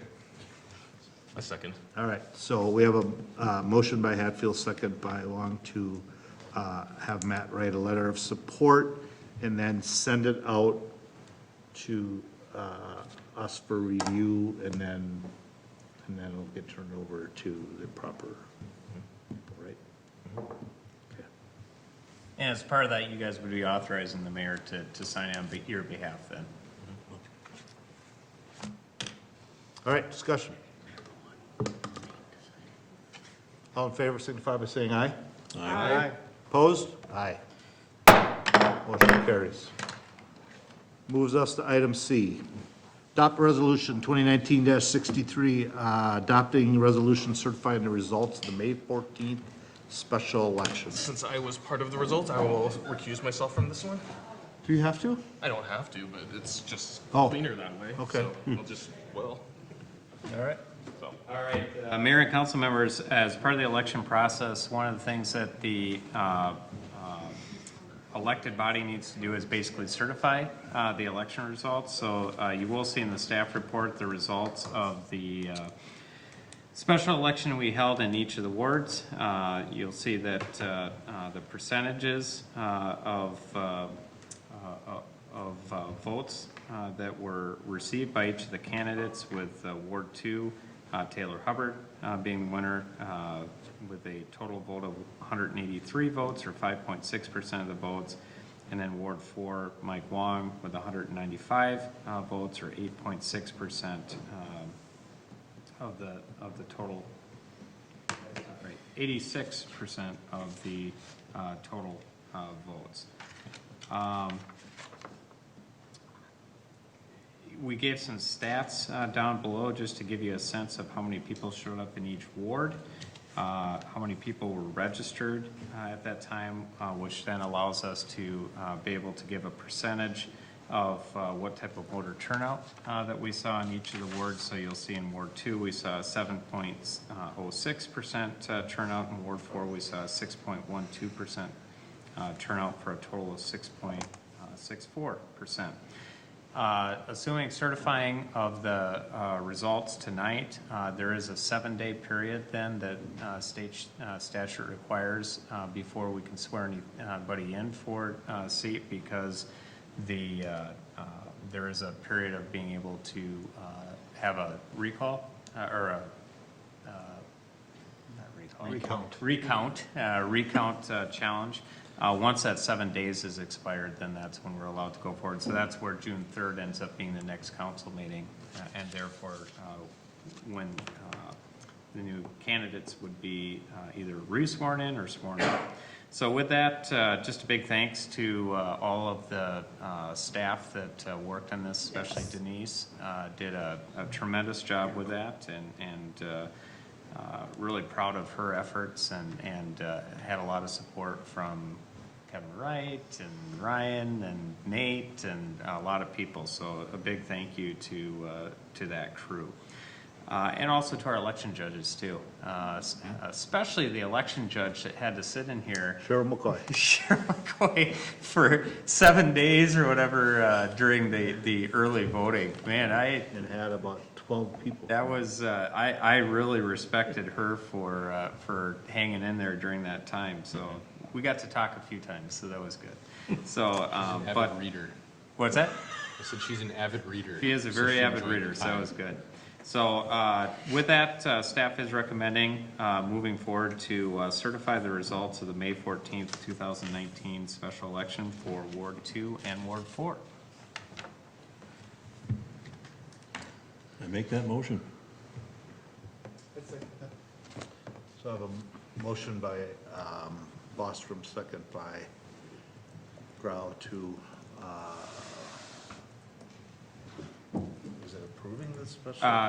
Yeah, approve certifying the results. Certifying their results. Before we vote, I just, I think most people know that I'm against a special election, and I think it's not about me saying I told you so, but these numbers are actually kind of embarrassing to have 6.64%. I'm not sure that we truly won anything by that small of a turnout, and these are the numbers that I expected 10%, and I missed it by almost half. That people don't see a special election like they do a regular election. It's a different thing.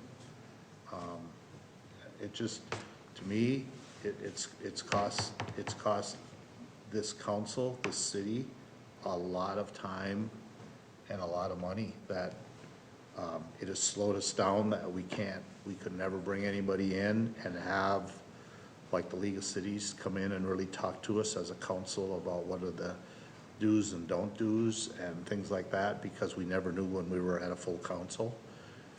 We couldn't have a staff retreat that we normally have in March or April. It's just slowed a ton of things down because we didn't know where we were gonna be. I had a gentleman stand here and tell me that it's our job to do a special election. It's not. We did things that aren't in our wheelhouse to do. And that's what Denise did, and people that came in on Saturdays, those are things that we don't normally have to do.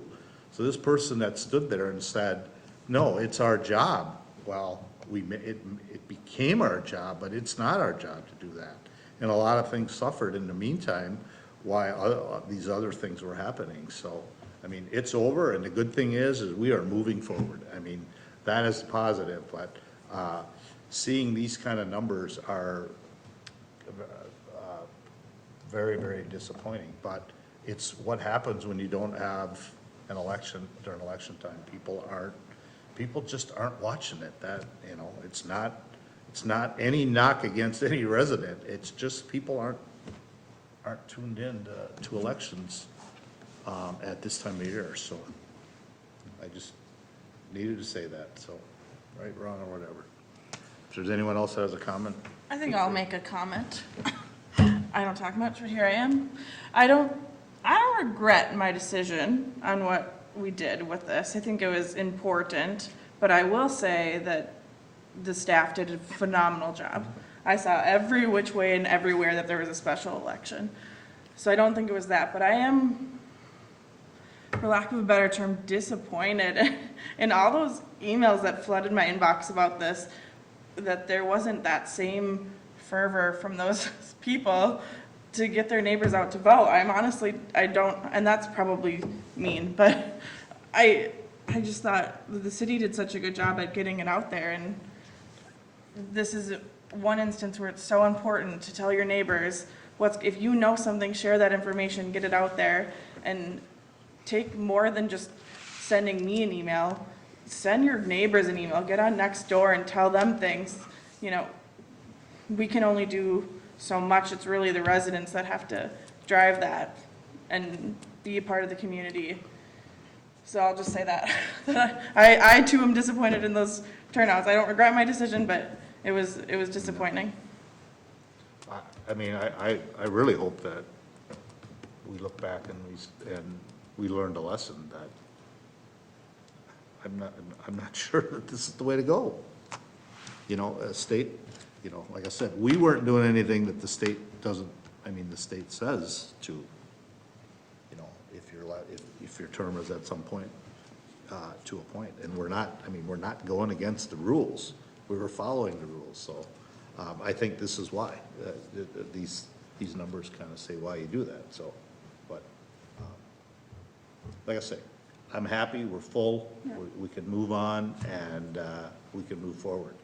And, you know, we start right away the 17th, we have that joint meeting that we're looking for with the League of Cities to kind of help us understand, you know, the do's and don'ts, especially in today's world. Yes, we can move forward, finally. So that's important. All right, anyone else? Okay, we have a motion and a second. All in favor, signify by saying aye. Aye. Aye. Opposed, same sign. Motion carries. Come on back, Mike. All right, we move on to bills. Does anyone have any questions or concerns regarding a bill? Of course. Yeah, okay, shoot for it. I came prepared. Oh, look at you. I did my homework. No, you're good. I'm good. Okay. So, let's see, first one, page 1. I noticed on page 1, there's 2 items for animal control for dogs and cats. Up on Scott Hutnick. Yeah, that's actually Four Paws. That's the contract that we had for both our dog and cat services. The one service was a new service that was provided.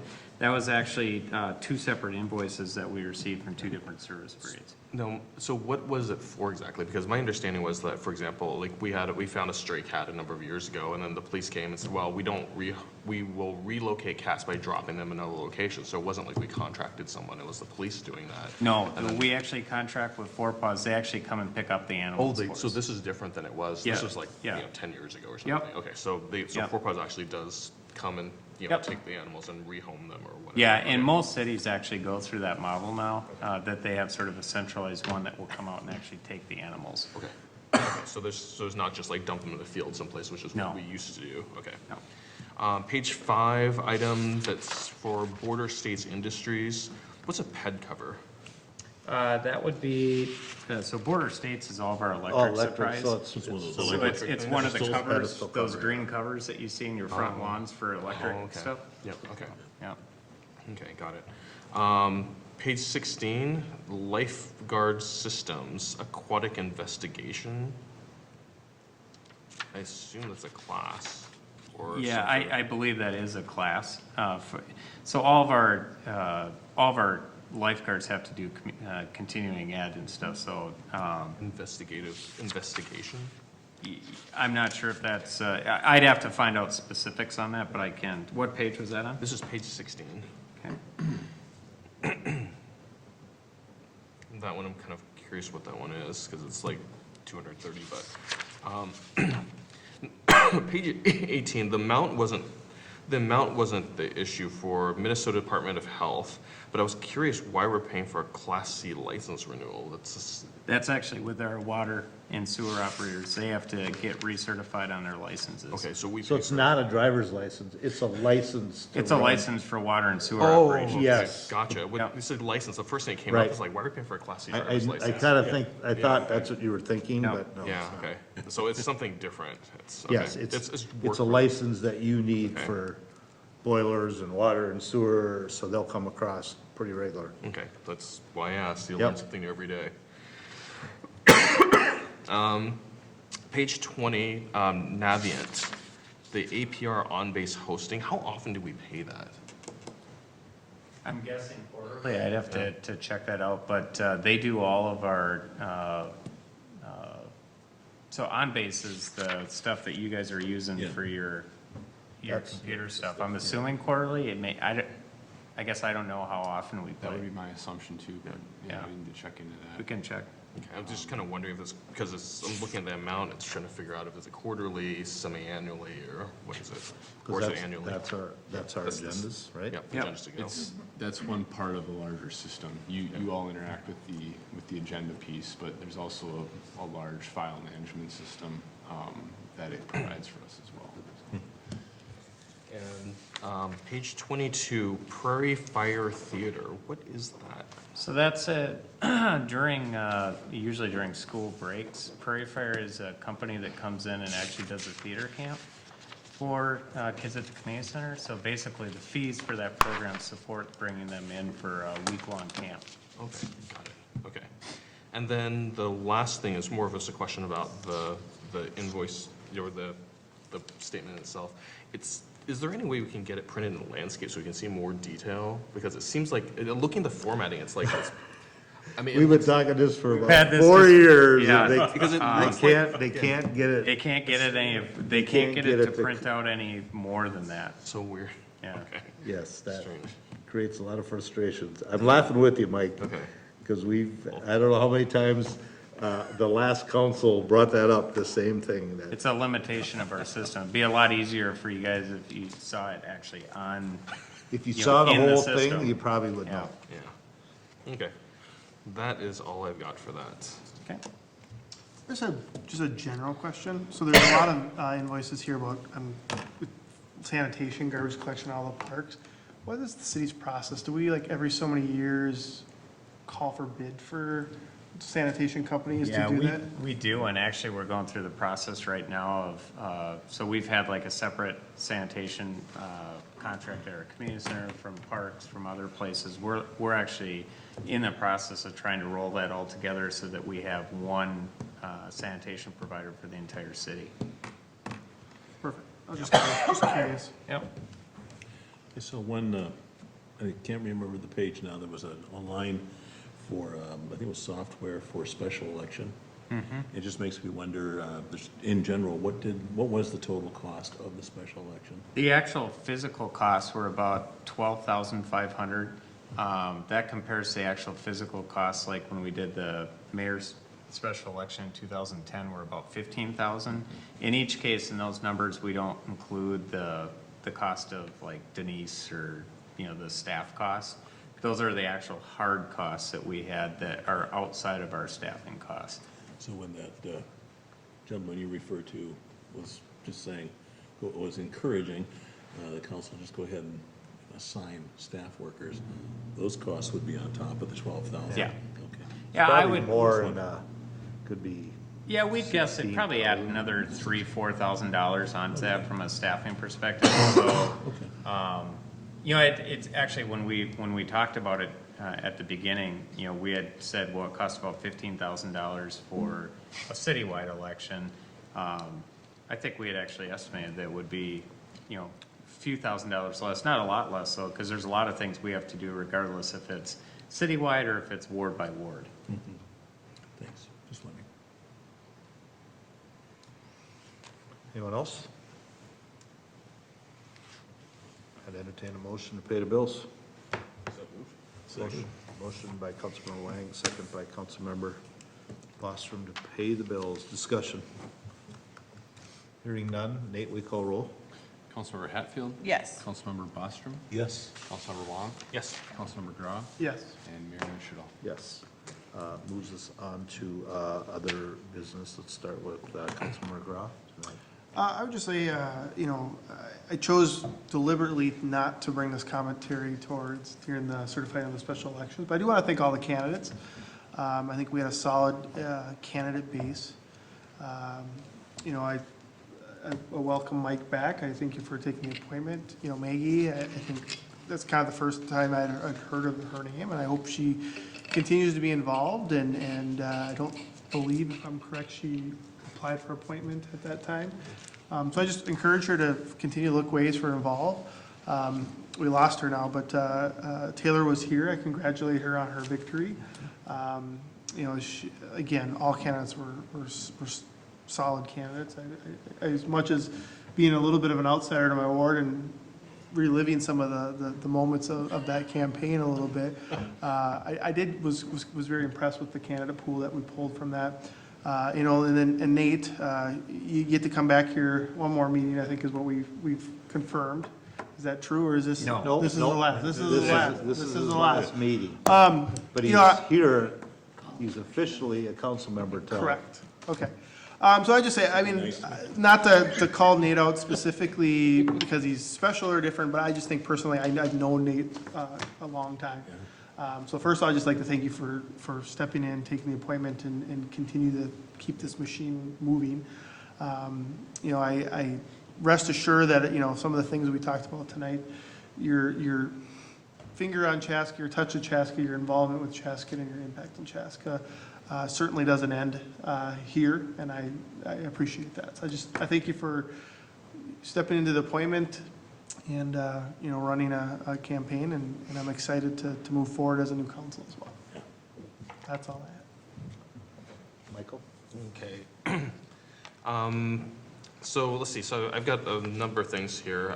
First, May 15th, we had the Southwest Transit had their Transit Employee Awards. And the reason why I mentioned that is because that we talk about Southwest Transit, and there's some fantastic people who work there and do some really phenomenal customer service. And I think it's important to make sure that, that they're recognized.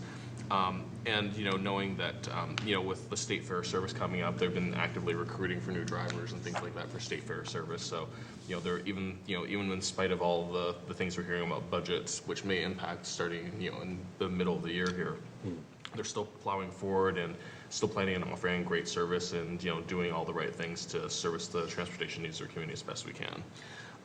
May 15th, there's also a Taste of Chaska, which had a phenomenal turnout with some amazing weather. So wanted to thank Southwest Metro Chamber of Commerce for putting that on, and all the people who were there, and the vendors, the food booths. It was absolutely fantastic this year.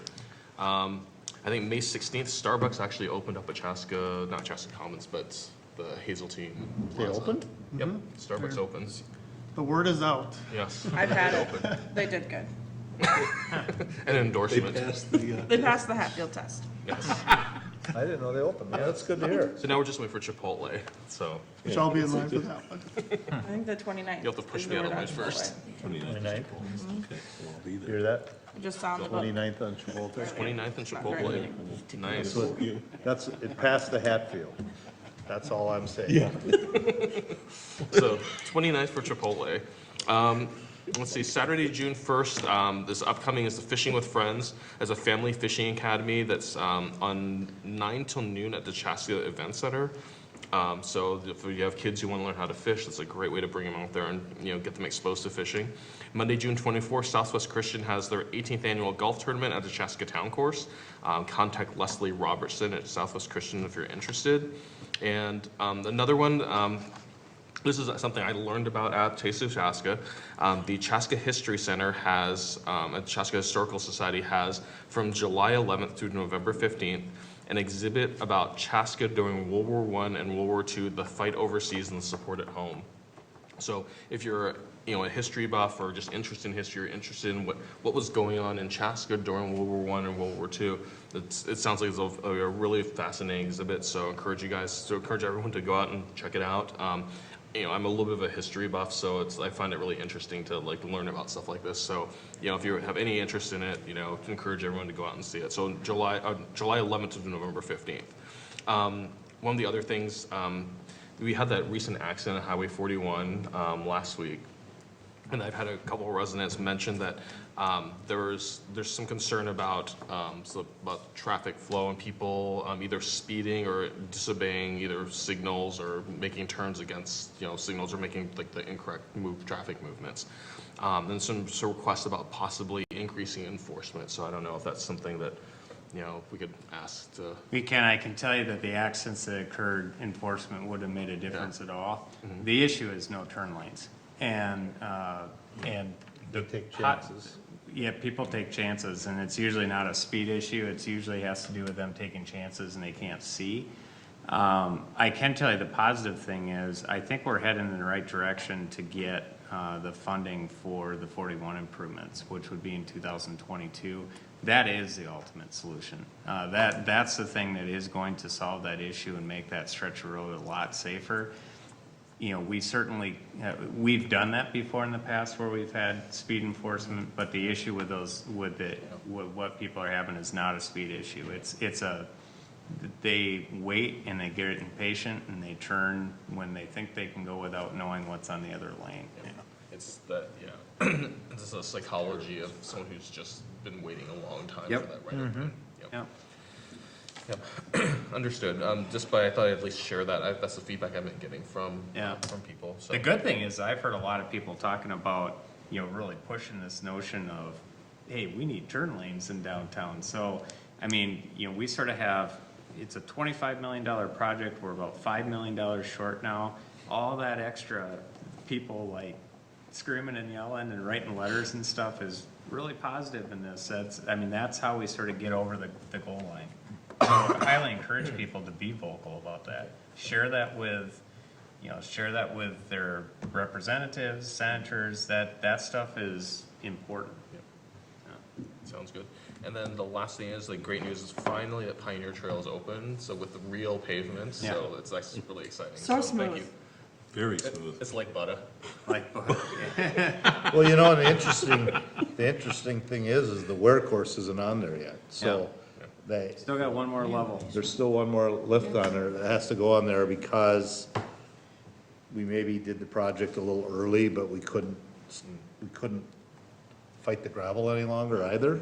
And so there was still some frost and water there, so they want to make sure that we don't get it all up to the right level, and then there's a bad spot, we gotta go patch and dig it up right away. So it was a good call on, I would imagine it was Aaron and Matt made the call, or was it you? They were just. They asked my opinion, I happened to call them on a different thing. I think they probably wanted to do it a while ago. We were trying to hold out for school. Right. And it just became clear that wasn't gonna work. So to their defense, they probably would have gone a lot sooner, so that's probably my fault. Even with like having to close the road for like a day or two, I think it's, everyone's much better off for it, so, yeah. Can I piggyback? Sorry, I know I took my turn, but we're talking traffic control. What's the update on the fixing of the Hawk system on Engler? I noticed. They're waiting for a part to come in. I just steal that from you? Yep, Yeah. it's fine, it's fine. No, they're waiting for a part to come in. I don't know the exact timing on when it gets in, but once they get in, they can usually do it in that same day.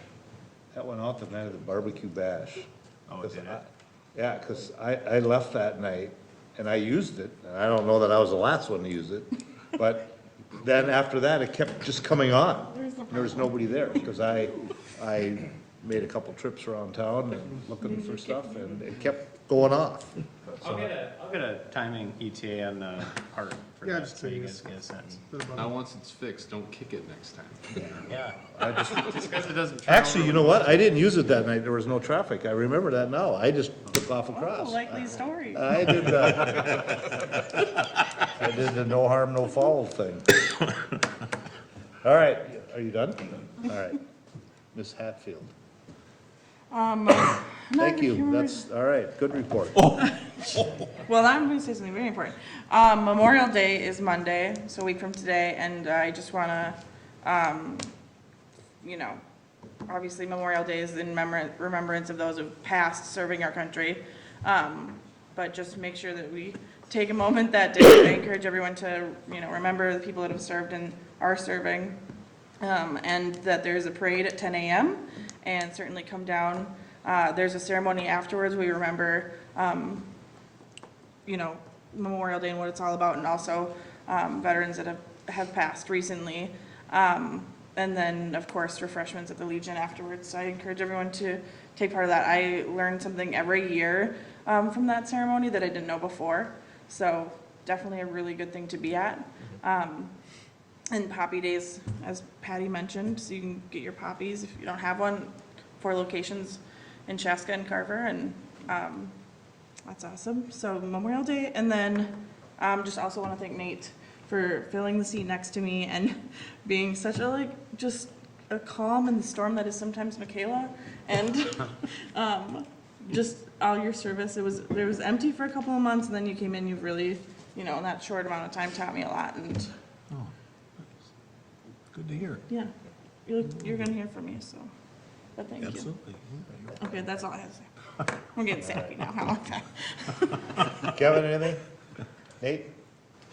Just one thing, this Thursday, the Human Rights Commission has invited a representative from the U.S. Census Bureau to come and talk about how the Human Rights Commission and the city more generally can help promote the U.S. Census, which is upcoming very soon. So they've invited the council to come and attend. I think that's what I plan to attend. Okay, you're planning to attend. My suggestion would be if maybe one other, if you want to coordinate. I don't know that we necessarily need to get into a quorum situation to hear the presentation, but they've extended that offer to you. What was the date again? This Thursday. The meeting starts at 6:30, so this would be a visit Thursday or presentation. Wednesday nights? Thursday. That's when I go. I had it in my head as Wednesday night. So Yeah. it's this Thursday, not 3rd. This Thursday. Yep, the meeting will start at 6:30, so it'll be a visitor presentation item. So that's right at the beginning of the agenda. And to give you a sense, this year is a big year for Minnesota for the census. We're right on the verge of losing a congressional seat, and so getting everybody counted this year is going to be real critical. Now, help me again, is it everything done up and then it's done by 2020, or it actually starts in 2020? April 1st, 2020 is Census Day. That's the day they count everybody. Okay. And then, whatever, 6 months after that, we get an answer? Year. 2 years Oh, afterwards. Years. Yeah. I think the first election after is 2022. Right. Yeah, it's. Because don't they have to do, well, doesn't that change the, it changes our wards? We'll be reevaluating our wards after. But that'll be after what? Probably, it's gonna be 2021, probably 2022. Oh. Is Yeah. when we'll be looking, well, we'll have enough information. So we 'Cause can. I'm pretty sure it was 2002 when we did the last Yeah, change. right. Have your reelection, And you don't know your 12. ward anymore. Or 12, I mean. Yeah. 12 and 2 and 92. Oh my All right, I got The it. third one. You'll we're fun people. I think I'm pretty. All right, Nate, anything else? That's it. All right, Luke, anything? Matt? Nope. All right, couple things that I just wanted to touch on. One, we got some sad news. Nick Mason, that served on our park board for a long time, passed away. Like Wednesday? No, It today's was Monday. this weekend. Over the weekend, Yeah. so I don't have any details, I don't know anything about. They're saying they're gonna put together a memorial service, and they're thinking about the first part of June. So it's still a couple weeks, but his wife, Anna, said that she would contact me, let me know, and then I'll get the word out to everybody. Okay, so, Nick served, like I said, Nick served on the park board, just a super nice guy. I think he had cancer, and just went kind of pretty quick, unfortunately, but, so. I as well want to say thanks to all the candidates, congratulations to Taylor and Mike for winning the elections. You know, like I said, I'm disappointed in the numbers, but it's still the results that matter, and we need to recognize that as well.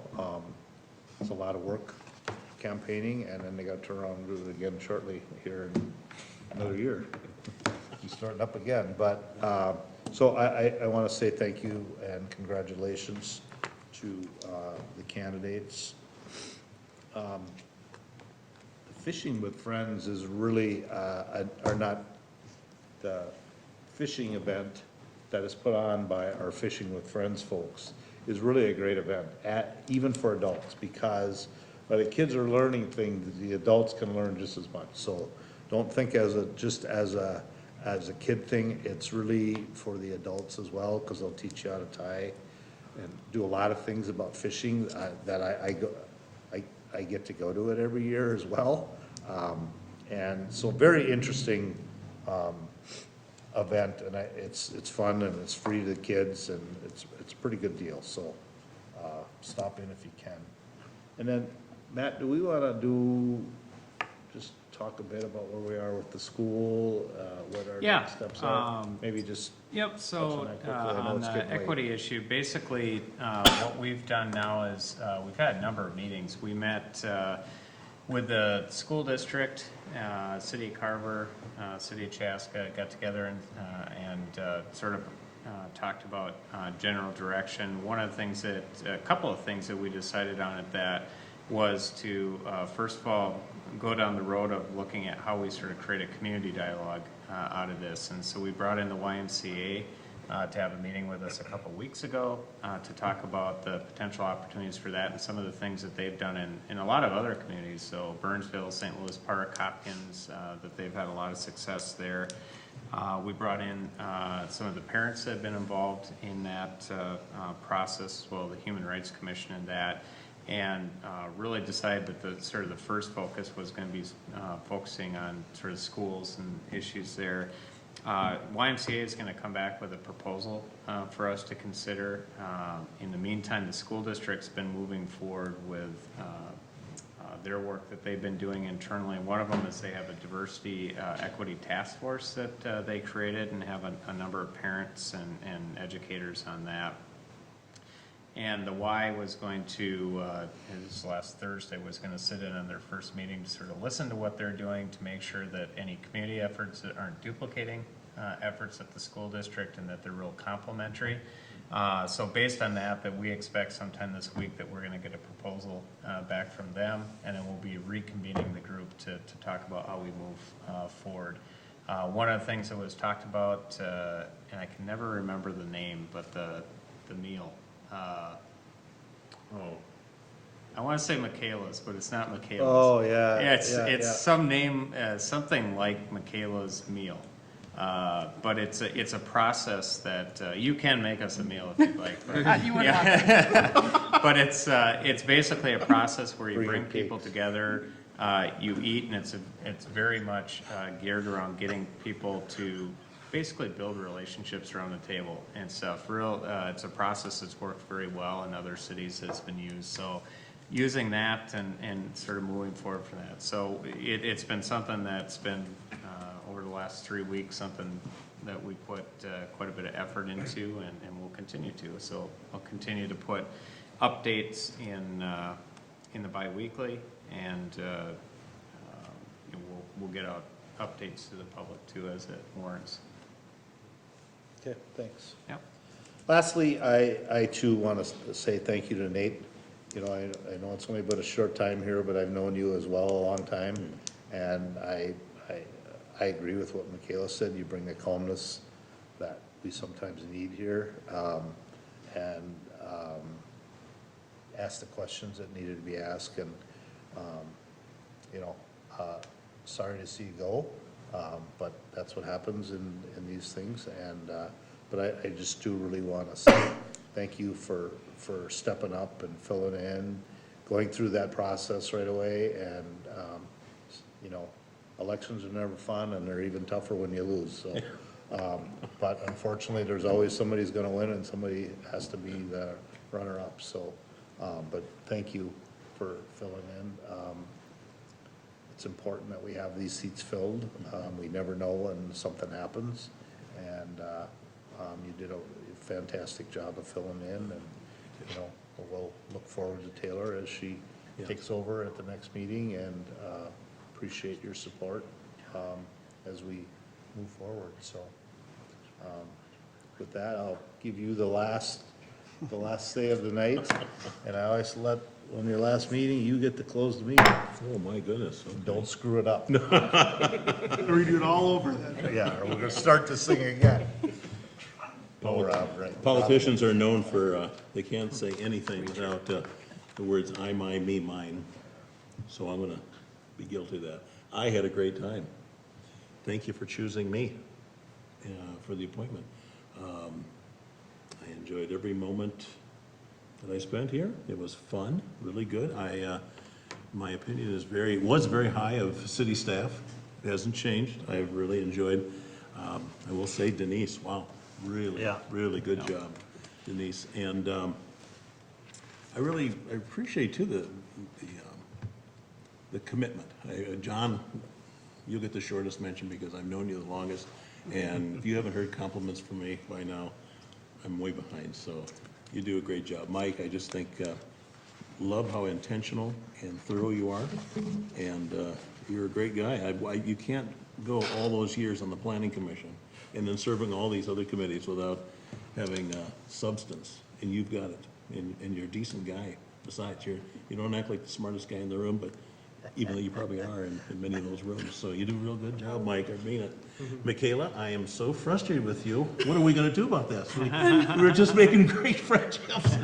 We'll have to have coffee dates. Absolutely. And keep up the good work. Really enjoy it. Kevin and Liz, I watch you in action. Thank you very much. Nate, you were a big help. Really made it all, showed me how to use this and all the different ways to go around. Matt, I thought you did a very good job for years. And if we go back to some Jonathan stuff and Cloverfield Association stuff, Park Board and all that. We both moved in the neighborhood basically the same year. So, It was almost 2002. 2002. Yeah. Yeah. It was really good stuff. Yeah. Luke, you're a good guy, except boy, you work us hard on those Christmas and May. It's a lot of fun, and I mentioned earlier, I think, and there are many times when, Mark, you are a hero because you insist that the hard questions get asked, and if you haven't got your answer, you just keep asking again. You heard all these chickens here, and these kittens, whatever. I mean, chairing meetings, I've done a lot of it through the years, and I know it only looks like it's easy, so good job. Thanks for doing that. Thank you. So, Thank you. my gosh, what do we do with this? Entertain a motion to adjourn. Remember, there's no discussion. Motion to adjourn. Second. We're done. How'd I do? You screwed it up. Wow, that was really good. Good night. We'll see you in 2 weeks.